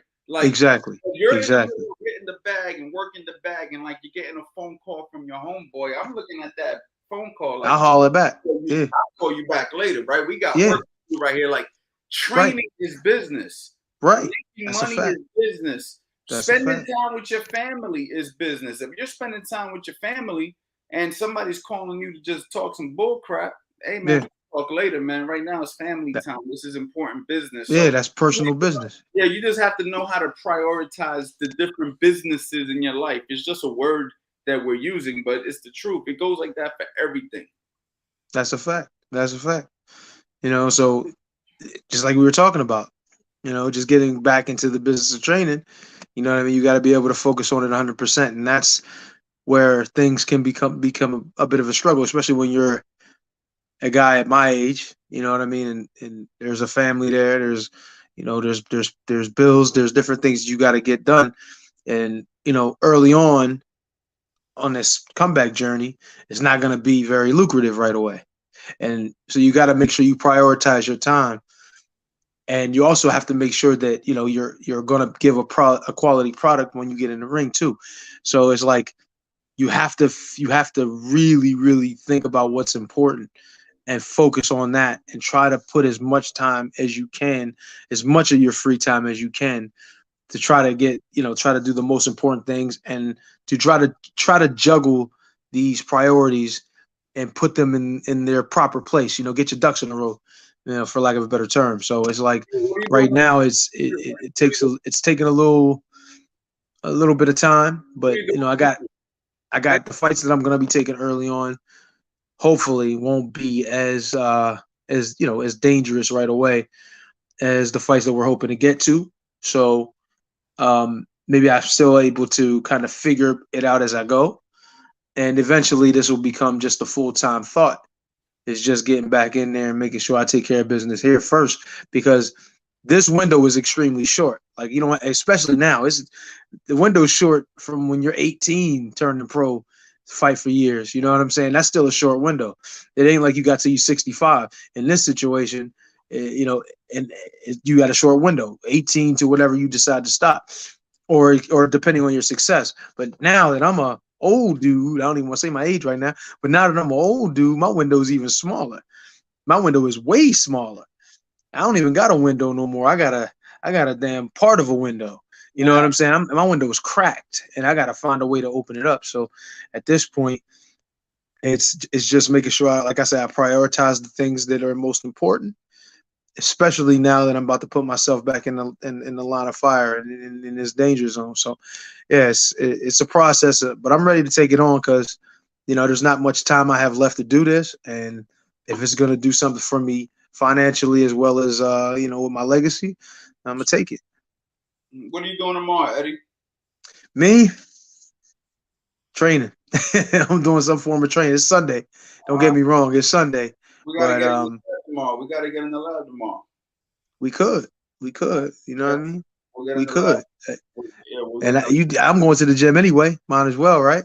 Yeah. So, yeah, man. I think that if you're gonna do it, there's no better time than now. You know what I'm saying? There's no better time than now. You got to get it done. So we're gonna definitely keep up with you, Eddie, when it comes to this, man. Yes, we got a question from my man, Rafael Suarez. Coach Anthony, how do you counter somebody who throws a straight right hand to the body a lot? Typically, I'd probably be looking for a check hook over the top. When they're throwing that straight right hand to the body, I'll be looking to chop them down with kind of like a check over the top. You know what I mean? Maybe you could time an uppercut, you know what I'm saying? But for the most part, I'm probably going to look to check them over the top. What are you looking to do, Eddie? Honestly, I like the idea of a right uppercut in that situation. Although, it's funny. My man I was sparring with, Igor, because I'm so difficult to hit up top, he's missing shots over the top of the head. And I told him this as well as Bashir, my other trainer Bashir, stop trying to hit him in the head. So the right hands are going not only to the body, like trying to go into the soft spot of the body, but also to the chest. Same thing with the jab. And even if you have a good plan, and it will work periodically, like check hooks, that works pretty well. The uppercuts work pretty well. But the only thing is with the uppercuts, a lot of times when you try to throw them, and say he was to throw a right hand and he throws it at the right time, he's going to kind of stop the momentum getting the best snap into the shot. You understand what I'm saying? Because it's hitting you in the chest. Hold on. Mm-hmm. I like the check hook if I don't. I like both shots, the check hook and the right uppercut. I think I prefer the check hook better. And when I say check, I don't mean you got to pivot. You can simply just lean back and drop the shot. That's the one I use. Now, I think I like that better than the right uppercut. But if you're standing like this and they throw that right hand and you just ride a little bit and then lift them up with that uppercut, that's what I did. Like that shot a lot. You know what I'm saying? That's what I did. So that's why I'm saying. So there's both. Like when you said check and then you said the uppercut, I was thinking that because when I start getting in Philly Shell half a man kind of mode, right? Because he throws so many punches, but he's throwing a lot of straight shots, which sometimes can be hard to deal with when you're throwing a lot of punches. And he's not throwing them at my head anymore because he's not really going to be able to connect very often. So what happens is he's going to the body, but I can still slide shots in between it. So when he would do that, especially, and the thing that I would do is I would drop under it a little bit, and he would throw the shots, and it would literally go over my back or over my shoulder and over my head and back and everything. And then I would rip the right uppercut in the middle. And then I would kind of cut to the side a little bit too, getting off that angle. So I would be able to get out of it, because even if I did that, he would still try to fire it back. But in situations like that, when they're trying to throw right hands to the body, those two are probably the best ones. To try to do with because I've tried a left uppercut, but the left uppercut I think I don't like how it lines up. I don't like how it doesn't line up. It doesn't. But you can do it, but you would have to literally get all the way over past his right hand, and you had to be under him in order to get that. And I've done it, in a certain position because he'll throw both shots, and he'll be throwing at my head though, not at the body, at my head. Then I'm able to get over to the side and get that shot up. But the right uppercut is so much better. And obviously the check hook, step back check hook is another one that works pretty well in that. So those are two shots. I mean, it also depends. You got to do it. It's with application. It's what you feel more comfortable doing. And guess what? Guess what other shot works, guys? The jab. Oh, depending on how far a guy's throwing that right hand from, you can. That's the number one shot. You can stop him with the best punch in boxing, the jab. That's and it's funny. I didn't even say that, and I thought of that first. But that's the number one shot. It's when we start talking about the meaty shots, the pause, the shots that we. That's why I said pause, motherfucker. I said pause. Yo, listen, hold on, Eddie. Hold on, man. Big shout out to Patrick, man. Thanks for taking the time to answer my questions, Coach. Thank you, and I treat myself and just bought 2 more courses. Thank you so much, man. I got the alert right here, Patrick. You are the man. Thank you for your support. Shoot me an email, Patrick. I'm gonna give you a coaching call, man. I'm gonna give you a coaching call, Patrick. So shoot me an email. Matter of fact, I got your information, man. We'll set up a coaching call, man. I want to have a nice conversation with you. I want to see where you're at, man, and see what we can do moving forward, man. So thank you for your love and support and coming on here and, having a nice boxing conversation with us. Ralph, Coach, did Mike Tyson, Julio Cesar Chavez, and Roberto Duran share the same problem when they suffered from their first loss? Good question. Let me think about that for a second. Mike Tyson, I don't know. I mean, do you feel like Mike Tyson suffered he did? He lost to Buster Douglas in that upset loss. Was that when he came home, or was that right before he went in? That was before. Before he went in, right? Yeah, before he got knocked. Yeah. Okay, so I don't know. the entirety of. I don't know about Julio Cesar Chavez and Roberto Duran having a depression situation. I don't know, man. This is a good question. I really don't know the answer to because I didn't remember. Is he saying what I'm wondering? Is he saying were they victims of their success early, getting so caught up in the limelight as opposed to? I thought it was kind of like what happened to Felix Trinidad, where he kind of lost and then he kind of like he just like fell off completely. I don't know I don't know what they actually meant. Because I mean, these guys still had success after that, not to the same degree. Probably they didn't look like the boogeymen that they once were. Was he thinking that they got figured out? Is that really what it was after they suffered their first loss? I mean, yeah, I'm not sure, Ralph. You might have to give us a little more context. It's a good question because it got me thinking right now. Yeah, that is a good question. There's a couple different things it could be. He said lack of discipline is what I mean. Same problem, coach. Oh, so you're saying that they had a lack of discipline in the fight? No, I don't know about that because Julio Cesar Chavez, when he lost to Frankie Randall, I thought that Frankie Randall clearly just outboxed him. Mm-hmm. I think he just had a freaking phenomenal night. And same thing with Duran and Leonard. Yeah, I just think, exactly. So it's like certain guys just have certain nights. Yeah. And I just think that Julio Cesar Chavez, man, just ran into a situation where he wasn't on his best game, and this guy actually, he wasn't on his best game, and Frankie Randall was A+ that night. You know what I'm saying? Yeah. And you know what I mean? So I don't know if it was lack of discipline, but it could have been. I mean, the dude was 89-0. He probably felt invincible at that time. What the hell do I know, right? I don't know what to be 89. Well, that's what I was thinking too. If it was lack of discipline because of previous situations where you've had success at such a high level so often, it's almost like you just don't see it ever coming to an end. You know, with Mike Tyson Hold on, Eddie. I gotta do this. Oh, you got another one? I got a coaching call. Where's the 90% off? Just go to the website, www.coachanthonyboxing.com. As soon as you make the purchase, okay, expect an email from me afterwards with a link so we could go ahead and book a coaching call, all right? So I would expect a link within 24 hours, and you'll get the coaching call. You'll get the courses immediately, though. So once you make the purchase, you get the courses. It's right in your email. Create a login, you're good to go. But as far as the coaching call goes, we're gonna have to schedule that. You know what I mean? So now is the time. If you don't do it now, you're probably not gonna get the coaching call because this is an incentive to get people to act before Black Friday. But the Black Friday deal on the courses and stuff is gonna still rock out till Black Friday. But if you want the coaching call, go grab that right now. Thank you. Gonna sign up right now. Thanks, coach. I appreciate you, champ. Yep, I'll be right here waiting, man. I'll get the alert when you do it, man. All right, Eddie, what were you saying? Shit. Boxer brain right now. I'm trying to get back. I forgot another question. No, I'm just kidding. Nah, I was looking like, save me. I was looking down there like, yo, come on, save me, nigga. Like, I need the help.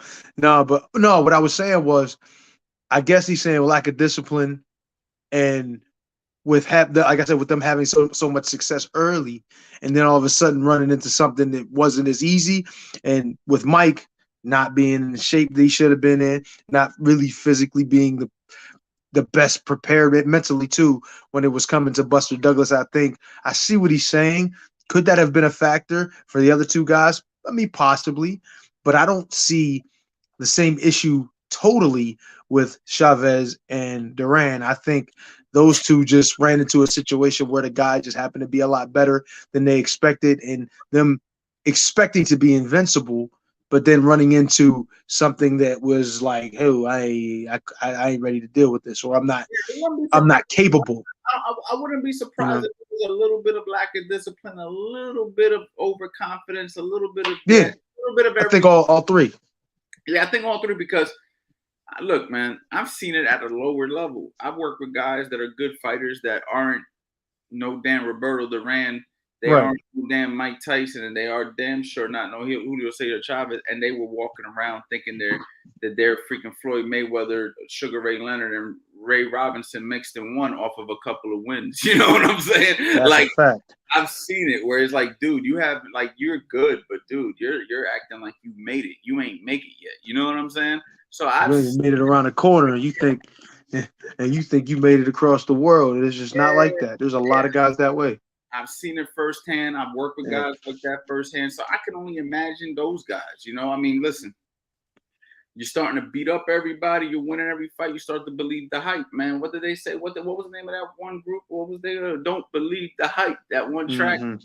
Like, don't believe the hype. You know, and a That lot of these boxers, man, it's hard to. You start to forget that there's a little bit of help that's helping you guys. You know what I'm saying? You guys are getting the right fights. You guys are catching guys at the right times. You guys got the advantage in a lot of areas, and now you build up a good record and you think you're invincible. And then when you get a real fighter in front of you, you know what I'm saying? You kind of fucking, now all of a sudden everything changes. So you have to remain hungry and humble in this sport. You know what I mean? You can't get too cocky, man, because believe me, there's somebody right there right now ready to whoop your ass. You know what I'm saying? that's a fact. That is a fact. While you cheering in glory, while your hands is up being raised, while you're posting and bragging on the internet, you got that one more, he's just sitting there like, wait till I get my hands on that bum. I'm a person when I see, you know what I'm saying? There was that one guy, you know what I mean? It's just, he's ready to take it all from you, you know what I'm saying? So you be ready for that guy. And that that's your number. For boxing, right? That applies for everything, you know what I mean? That's a fact, yeah. It's the way it goes. You can't be too happy with success at a low level. You know what I mean? You gotta even at a high level. You know what I mean? Never get too satisfied where you are. You know. Big shout out to Shri. Big shout out to Shri, my fighter, my champion from Australia. She's actually in my 2.0 system. She's freaking coming along, something beautiful, man. Big shout out to Shri. I can't wait to get you on here next week so you can talk about the program. But Shri is super dope. We got the Sweet Science Examiner. Yes, sir. My boy, Sweet Science, always showing love, man. How you doing, my brother? Hope everything's good with you. Yeah, man. Boxing's one of those sports, man. You have to always remember there's somebody knocking on your door ready to take what you got, man. Always, man. And they don't give a damn. They don't give a damn about what you did yesterday. You know what I mean? It's what you're doing today. That's right. So you gotta stay on your job, man. Somebody's looking to replace you real quick in this game. You know what I mean? So it just takes a lot of discipline. And that's just what it is. Eddie, let me ask you, Eddie, you are a very humble guy. Have you ever gotten to a point, and keep it real, that you felt that way, that you was like, man, these dudes can't fuck with me? And you, like, even if you didn't say it, right? Like maybe it was inside of your stomach where you were just like, and then maybe something happened to like bring you back down to life a little bit. Whether it was a sparring match, whether it was like, has that ever happened to you, or were you always that guy who, always gave the other guy the benefit of the doubt? Honestly, absolutely happened to me. Absolutely happened to me, and it happened to me at a time that I thought was going to be my real coming out. Like I already was out there. Everybody pretty much knew me, but after I got a loss, which I thought was one of my best performances, which was with Tomas, I felt like there was nobody on the face of the earth that I couldn't handle.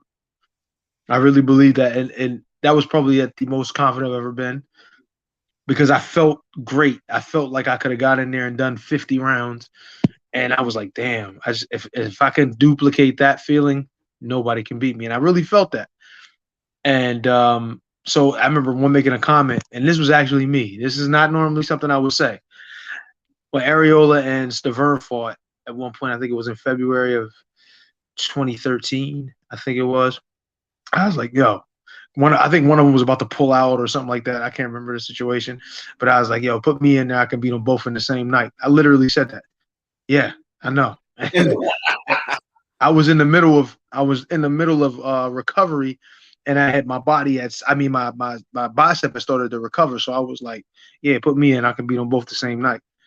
And I really believed it, and I probably could have, but it was like, gotta show some humility. You know what I mean? Regardless, you gotta still be you.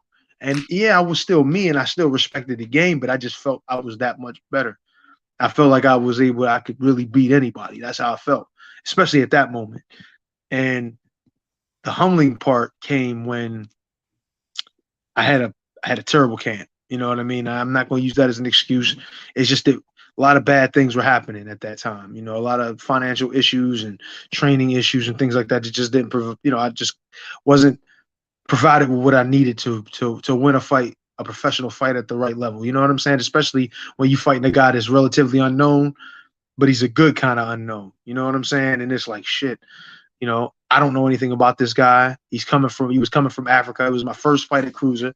The pace was different.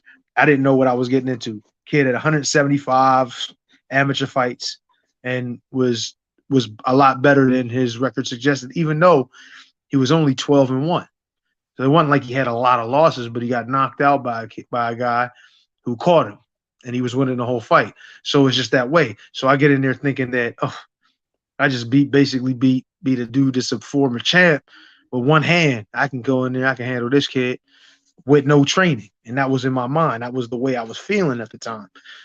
And I got in there and got some humble pie, some humble cherry pie. You know what I'm saying? I ate that shit. I ate the whole motherfucking thing because then after the fight was over, I'm realizing like, damn, this is just, but as the fight's going on, you like, it's going to get better. I'm going to get to him. I'm going to eventually do this. And it just doesn't happen. You know what I mean? You have to be 1,000,000% prepared when you get in there no matter who it's with, no matter what situation, what advantages you think you may have, because it can end up being that night. You know what I'm saying? And that's what happened. It just ended up being that kid's night. And I ate that fucking pie, bro. It was just like it. You know what I mean? Look at this guy. Real funny. Who said that?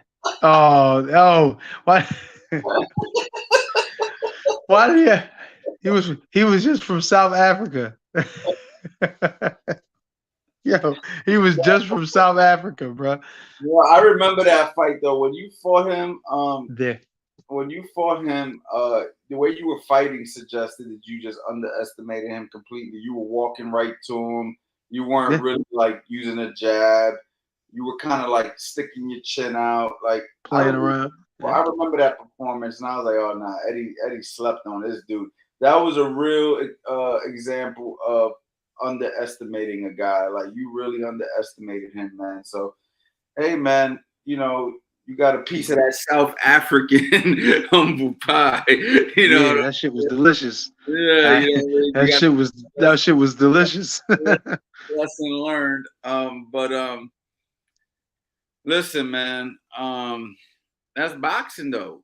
I mean, boxing does that to you. You know what I'm saying? Boxing humbles you, man, and that's what I love about the sport. In a sense, it's got its own, way of teaching you life lessons that if you can learn from those lessons, it'll help you in every avenue of your life. So, boxing is like that. The only thing that sucks is you got to get punched in the face. You know what I'm saying? But guess what? Life punches you in the face too, man. Nada 86. Salute. Can you break down what a game plan is? How somebody will go about making one? Well, it just depends, man. You have to know about your opponent, right? You have to know who your opponent is. You got to know what their tendencies are, and then you have to try to attack the weaknesses. I'll give you an example. We just had a fight with Raymond Ford, and we actually put together a game plan. Coach Reg and I and Ray understood our opponent was only good coming forward, and we also felt that he was a little bit lacking in important areas like speed, balance, and he really just relied on a big shot. So our game plan was to push him backwards. Our game plan was for Raymond to, use his better attributes like a good jab, good punches, good combinations, be aggressive, and Ray executed it. Now, if you go and you watch Ray fight in previous fights, you'll see that he typically likes to use his range, his skill set. But in this fight, he kind of stepped right to his opponent, and that was by design of a game plan, and it worked. Now, do game plans always work? No, you have to have adjustments ready to get made at all times. So, you know what I'm saying? You just try to make an overview of a game plan, right? You kind of have some key points that you touch on, but you're always ready to switch it at any moment. You know what I mean? But the most part, you want to know what your opponent's tendencies are, and you want to drill that throughout camp or else it's not going to happen the night of the fight. You know what I'm saying? We got Rafael Suarez. Can you please answer my question, please? I'd like to know your input. I answered a few of your questions already, Rafael. I don't know what question you're talking about right now. So you got a list of questions here. Which question do you want me to answer, Rafael? Let me know. Write it again for me, champ. Write it again for me, because there's a few up there. We got Emi Sabi. Why is people on here claiming that boxing and combat sports don't have game plan strategy for fights? Well, man, maybe guys don't know how to put them together. Maybe listen, I'm telling you from experience. We just did it in our last fight. So, but again, things happen where you have to make a change of plans. It's called audibles, right? It happens in football too, right, Eddie? Like, you have a plan. And if the plan doesn't work, you got to have an audible. That's why you have to leave no stone unturned. You have to train for all situations. You come in with a game plan, and if it doesn't work, fine. We make an adjustment. And a fighter has to be a quality fighter who could make those adjustments sometimes in the middle of the round, where before he even gets to the corner, he already knows that he has to make a decision to change that up. And then when we get to the corner, we could talk about it briefly. Obviously, we only have a little bit of time under pressure, but let's say Eddie's fighting and our goal was to push a guy back, but then Eddie saw something mid-fight, and when he comes back to the corner, he's like, nah, I can't do that with this guy. Blah, blah. Okay, cool. All right, well, let's do this. You see what I'm saying? Like, that's where it comes into working together, right? Like, it comes into working like a team. The fighter's the driver, and the coaches are there to make sure that he stays on course. You know what I mean?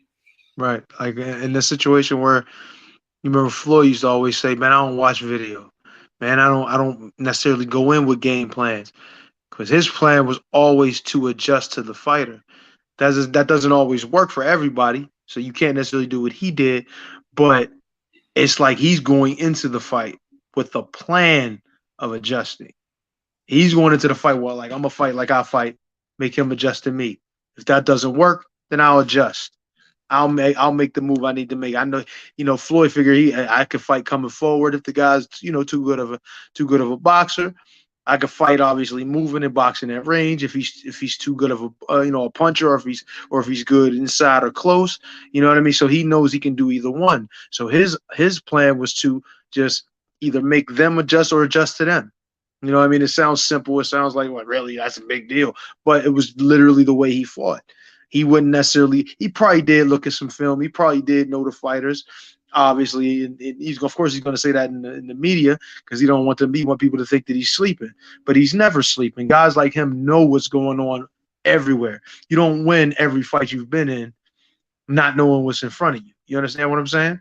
So the idea is to have a plan, have a good plan set, but understand that there's always going to be – because – you can plan to fight a guy a certain way. There's no doubt about it. But maybe their plan matches up. Maybe their plan is really good for you. And then you have to adjust your game to fit into what's going on, or fit in in a way that you can actually win the fight. So, it's difficult, especially in combat sports. Because like when Mike said, well, everybody got a plan till they get punched in the mouth. So that always changes things too. You know what I'm saying? You can have a perfect plan. When making a plan, you got to know who your athlete is. You have to know who you have. Who's the horse, right? If somebody if I got Eddie Chambers, I might not necessarily have Eddie Chambers try to fight like, I don't know, Mike Tyson or something. Like, it might just be like, I got to know who my guy is also. That's so true. There's a lot of variables that go into it. So yes, as game plans do work, there are situations where they're not going to work, but you got to have an athlete that knows how to adjust and is prepared for everything. And that's where learning the skills, learning the fundamentals, learning situational things, having experience, plenty of sparring, plenty of amateur background. I was just about to say that. And enough experience so you can actually make these adjustments because you've been through these situations before. So it's just a lot of different things that come into it. You know what I mean? It's not just as simple as let's write out the game plan and run it, right? There's a lot of things, but if you got the right guy, you know what I mean, you will be able to execute certain things in the game plan, at least at bare minimum. Let's see here. I apologize if I missed your answers. How do I improve after each sparring session and not be so nice to my partner? I tend to hold back. First way to improve is to listen to your coach and work on what needs to get worked on. Um, Holding back and not trying to and being nice to your sparring partner isn't necessarily a bad thing if your level's above your sparring partner. Now, if you are in a competitive sparring match where it's kind of like a mini fight, I should say, then is by all means, man, protect yourself at all times, right? Like we're not here to spare anybody. At the same time, we're not trying to kill nobody, but we're also not here to get hurt. So you Right. have to protect yourself at all times. You need to be like what did the referee used to always say? I'm fair but firm. You know, Yeah. one of those situations as a fighter. Joe Cortez. It's one Yeah. of those situations as a fighter. You could be fair. You know, like if you hit him and you see him wobble and he's about to get knocked out, by Mhm. all means, you could pull back. But if you guys are in the middle of an exchange, man, you know what I'm saying? You got to do what you got to do. It is what it is. It's boxing. You know, that's what you signed up for. Right. So, you know, listen to your coach. And that's another thing. You got to choose the right coach. And then you got to make sure your coach is guiding you. And your job is to listen to your coach. Like if your coach is saying, go to the body, you better go to that fucking body. You know what? I don't want to hurt him. Like, no, what are you doing? Like, your coach told you go to the body, go to the body. But you also got to make sure you got the right coach, right? Because you got an inexperienced coach working your corner. Kill him. That's also not good. So you need the right coach, you know what I mean, who's going to tell you, listen, man, go to the body. I need to see something. Or, you know what I mean? Somebody who's communicating in a way where you understand what the instructions are. So, you know, that's my opinion on that. I think that boxing, unfortunately, somebody's got to get punched. That's just how it is. Just the game we chose. We chose to punch people in their face and not get punched back. That is the game. So I think when you sign up for something, it is what it is. You know what you're signing up for. If I signed up for jujitsu, motherfucker put me in an arm bar. I mean, what I'm gonna do? Cry about it? I signed up for fucking jujitsu. You know what I'm saying? Like I can't bitch about it. Don't get on the mat. You know what I mean? Don't get in the ring if you don't want to get punched in the face. You know what I mean? But Said it. the best way to improve, champ, is to work on what needs to get worked on. You know what I mean? Don't worry about winning sparring matches. Worry about learning in the sparring matches. Anything you want to add to that, Eddie? 100%. And honestly, in my opinion, those sparring sessions that you have that are like mini fights, really hard to learn from those. Understand my logic. It's like all you're gonna do in a session like that is things that you do in like high pressure situations. Think about it. You're trying to survive. Yeah, in a sparring session, yeah, you got the bigger gloves on, you got the headgear and stuff like that. Don't get me wrong, but you got a dude coming in there trying to take your head off, and you doing what you can to keep it from doing that. So you're gonna do, and sometimes you're gonna still stick to some of the bad habits you have. But in a lighter sparring session, that doesn't mean you're not going hard-ish, because you still could be going hard. You still could be working on things, but that's just what it is. You're working on things. You have the ability to try things, practice, and improve certain aspects of your game. Try different movements that you might not do in a high pressure situation. That's how you start to improve and add stuff to your game. You know what I mean? Not every session needs to be, knockdown, drag out. You know what I'm saying? You don't need to get into gym wars. Gym wars are old. You know what I mean? And a lot of times people, don't get me wrong, there's times, there's a time and place for everything. But in order to learn, and when you want to get better in your sparring, you got to have a good guy that understands the process, and that understands that they want to get better as well. You can't just keep going in there pounding each other in the head, because it's really difficult to learn from that. You know what I mean? The one thing you can learn is you're tough. The one thing you can pick up certain things, like how you can last 10 or well however many rounds you're going hard. That's cool. But what about the skill aspect? What about learning things, picking up little nuggets of improvements as you go on? It's hard to do that when you're always in a high pressure, high tense, really tense situation. So sometimes it needs to be scaled back a little bit. And need to work on skills. Right. Yeah, no, absolutely, Eddie. It's definitely a fine line there, and guys need to know, you know what I mean, that sparring is learning. It's not a fight. Nobody gets a world That's a fact. championship in the gym. You know what I'm saying? That's a Um, fact. let's see here. We got Maybach Music Group. HBO analyst mentioned Oscar De La Hoya was knowing having faded stamina in late rounds has something to do with training or road work. Okay, fading late. I don't think Oscar De La Hoya? Yeah, I don't know. I don't think it's the road work. I don't know, man. I think people fade in later rounds for different reasons, man. What would Was you? known Yeah, for I think people fade in different rounds for different reasons. I think it could be the training, it could be a little bit of road work, it could be a little bit of mental. It could be the guy in front of him making him work harder than he's used to working. It's that's just facts. yeah, it's just different things. You know what I mean? Sometimes you can't pinpoint one thing. It could be a mixture of things. You know what I mean? We don't know what he was dealing with before the fight. You know what I mean? What he was dealing with in the fight. So hard 100%. to answer that question with one simple answer. You know what I mean? That's facts, though. Everything you said was exactly where I would have went with it. It's really difficult to understand. You can talk about somebody being out of shape or whatever, but we don't really truly know that until we actually, you see it or you hear, you find out from the horse's mouth, yeah, I was out of shape. But the reality of it is, you could be in there with a dude that's a gun, and he just throwing punches all night, and you got to figure out how to deal with it in box. It's like when Felix Trinidad fought De La Hoya, and they said he faded in the last 4 rounds. Well, it was because that Trinidad was bringing that pressure and had the danger of that left hook landing on his chin, and he was moving all night, peppering him from the outside for 8 rounds. Started to get a little tired. You understand what I'm saying? That doesn't necessarily mean he was out of shape. It just means that pressure started getting to him. Yep, yes, sir. Yes, sir. Guys, man, if you guys are enjoying this, man, please press the like button. Also, guys, don't forget to go to the website, CoachAnthonyBoxing.com.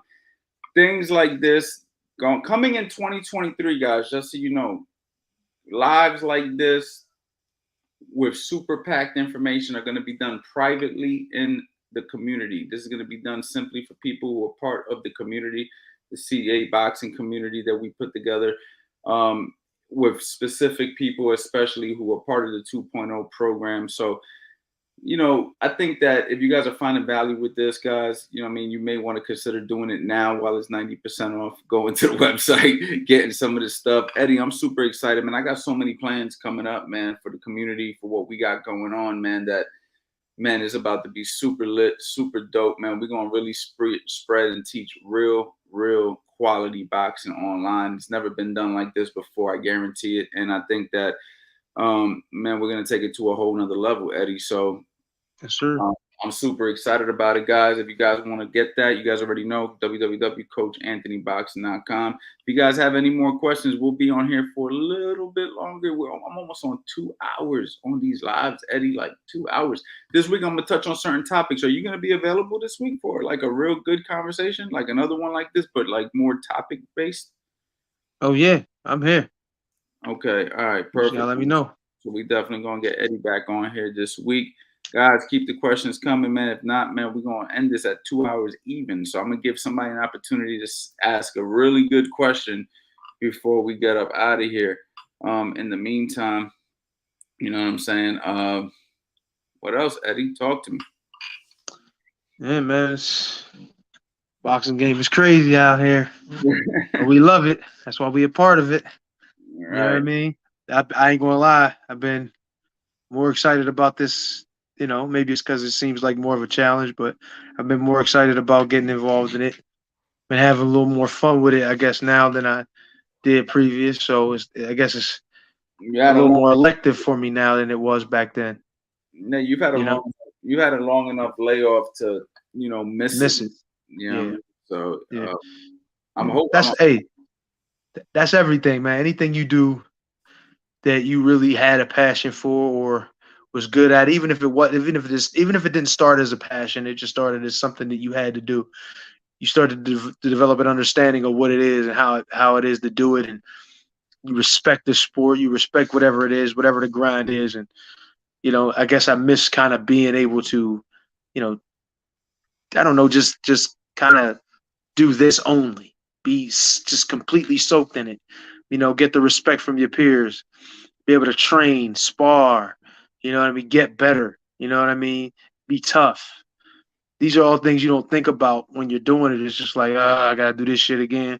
And now it's like, as the end comes closer, you start realizing how much you actually did enjoy some of those things. You know what I mean? Especially when it's not as much pressure on you when you're doing it. You feel me? So I'm getting to the point now where it's like I know this is a short window, very short window, and I'm seeing I'm getting toward the end of it. So it's it's time to put up or shut up. So it's kind of like there's pressure, but it's kind of fun pressure. So yeah, I mean, even like going up to New York, going to sparring, going to the gym now. It's not as much of a hassle as it seemed like it was at times before. So we'll see what happens. Let's just hope these fights aren't hassle filled. You know what I mean? No, we got one good question here, Eddie, and I think this might be the last one we take. Okay. Eddie, talk about the importance of being mentally tough enough to bounce back after experience a loss due to lack of focus or lack of preparation, because those can be fixable adjustments. Oh Go ahead, yeah. Eddie, go off on that.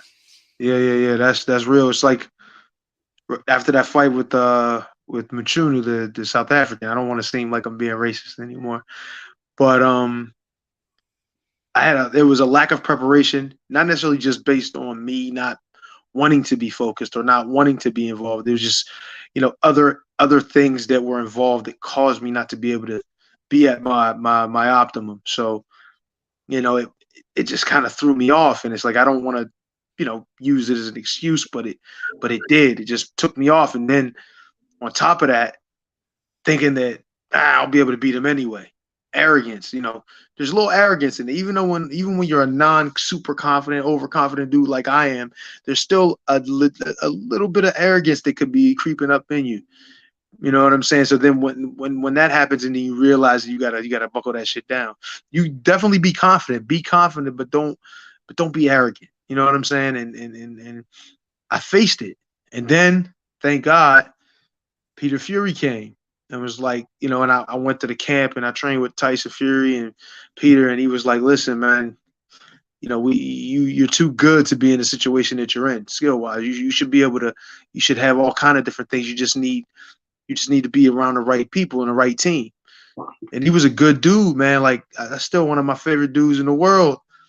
And I ain't even seen him in a while, but he's still one of my guys, Peter, man, and Tyson too. And they welcomed me over there like I was literally a part of the family, and brought me in, got me in some of the hardest things, the hardest training camp I've ever been in part of. Hardest training camp. I worked so hard. I was in pain for so long. It was 6 weeks of pain until my body recovered and got to the point where it was ready to actually go in and fight. And I came back, and I was literally prepared to be right at the top of boxing. We just couldn't get the fights. You know what I mean? And what you're saying about the fixable adjustments is it's really the people around you sometimes. It's you, don't get me wrong, and you gotta hold yourself accountable. But when you have a solid team, a solid nucleus like I got right now around me, like I had then when I was with the Fury camp, that also keeps you on a straight and narrow, especially when it's not just you as the only fighter. You got other fighters there too, and you watching them, and you're like, man, I got to keep pace with this team. I can't be the weak link in this chain. I got to make sure that that I'm just as strong as the rest of these guys. You got one of the best in the world, one of the best probably ever, Tyson Fury, right next to you, training with you every day, and seeing he ain't never getting tired. He keep working. He got 3 tires around his waist when we first got to camp, and this motherfucker hitting the bag for 10 rounds. I'm like, how am I tired? And I'm watching this fat dude hit the bag and all this shit. I'm like, man, I should be able to do that shit too. And it forces you that you hear about him running 10 miles and shit. And then you see him doing all this extra work and him still bouncing around at the end when we doing those other exercises that put most people on their back, made people quit and leave the camp. And it's like, damn, I got to step my shit up. You know what I'm saying? So those kinds of things is when you had that solid team around you. I really believe that can also take you out of that mode of being like, oh, well, yeah, it was just a bad situation. I got bad luck. I got this. My preparation wasn't good and all that. No, because we got a team around us. Everybody's holding everybody accountable. You know what I'm saying? Everybody's gonna make sure that everybody fights at their best. And I think that really can be what takes a fighter, especially if he's coming from a situation like that, and put him back on the straight and narrow for real, and take him possibly even to a title. Yeah, absolutely, man. It's definitely important. It kind of goes into this question right here, Coach. Hey, Coach, how do I deal with unlearning certain unnecessary fighting skills I've individually going into training with a proper coach? I guess you're just talking about unlearning bad habits. I'm assuming that's what you mean by that. I think it starts with somebody correcting those habits and then working on those habits. And again, similar to what Eddie just said, having the right people guiding you and coaching you and helping you. So it takes time to unlearn habits, man. That's for sure. That's why I try to get guys to learn the right way the first time, because trying to do it doing it over, it's extremely difficult, man. And that's why I encourage everybody that, wants to learn, the right way from me to go ahead and get the master box and get into the 2.0 program. Let me go ahead and work with you personally, because I can help address those issues before they become real issues, before it becomes like a fungus and it just grows. You know what I mean? Like, you don't want that, right? You want to eliminate that immediately. You see somebody making a mistake, you got to be firm with them and stop it before it builds. So yeah, man, it definitely, boxing is a team effort, even though it's an individual sport. 100%. If the whole team ain't on the same page, somebody's gonna, you know what I mean, the fighter's gonna definitely feel the wrath of that. So everybody has to be on the same page without a doubt. Shri said, "Are we starting Discipline December in December or now?" Listen, I like that one. we're doing a training camp now, or a pre-camp to get prepared for December. Right, we got one more week. We got Thanksgiving for those who celebrate in a couple of days, and then we'll go ahead and we'll talk about what we got coming up in December for sure. I think we're good for tonight, guys. We just gave a whole lot of game. It's been 2 hours and 5 minutes, guys. As you can see, we're going above and beyond with these lives, trying to provide value. Guys, if you got value from this, please share this with one of your boxing buddies or somebody who you think would help, would gain some knowledge from this. We talked about the Southpaw Philly shell earlier, and this was a really good topic that we talked about. Obviously, we had Eddie for about an hour on here, and that's it, guys. And you obviously know that we got the 90% off sale that I probably mentioned 100 times. I'm gonna mention it probably 1,000 times before Black Friday. I'm gonna keep reminding you guys every day about this 90% deal that we have right here. CoachAnthonyBoxing.com, Fast Eddie Chambers. I want to say thank you to everybody who showed up. You guys are truly and honestly appreciated. And we'll be back tomorrow, man. No days off November. Let's go.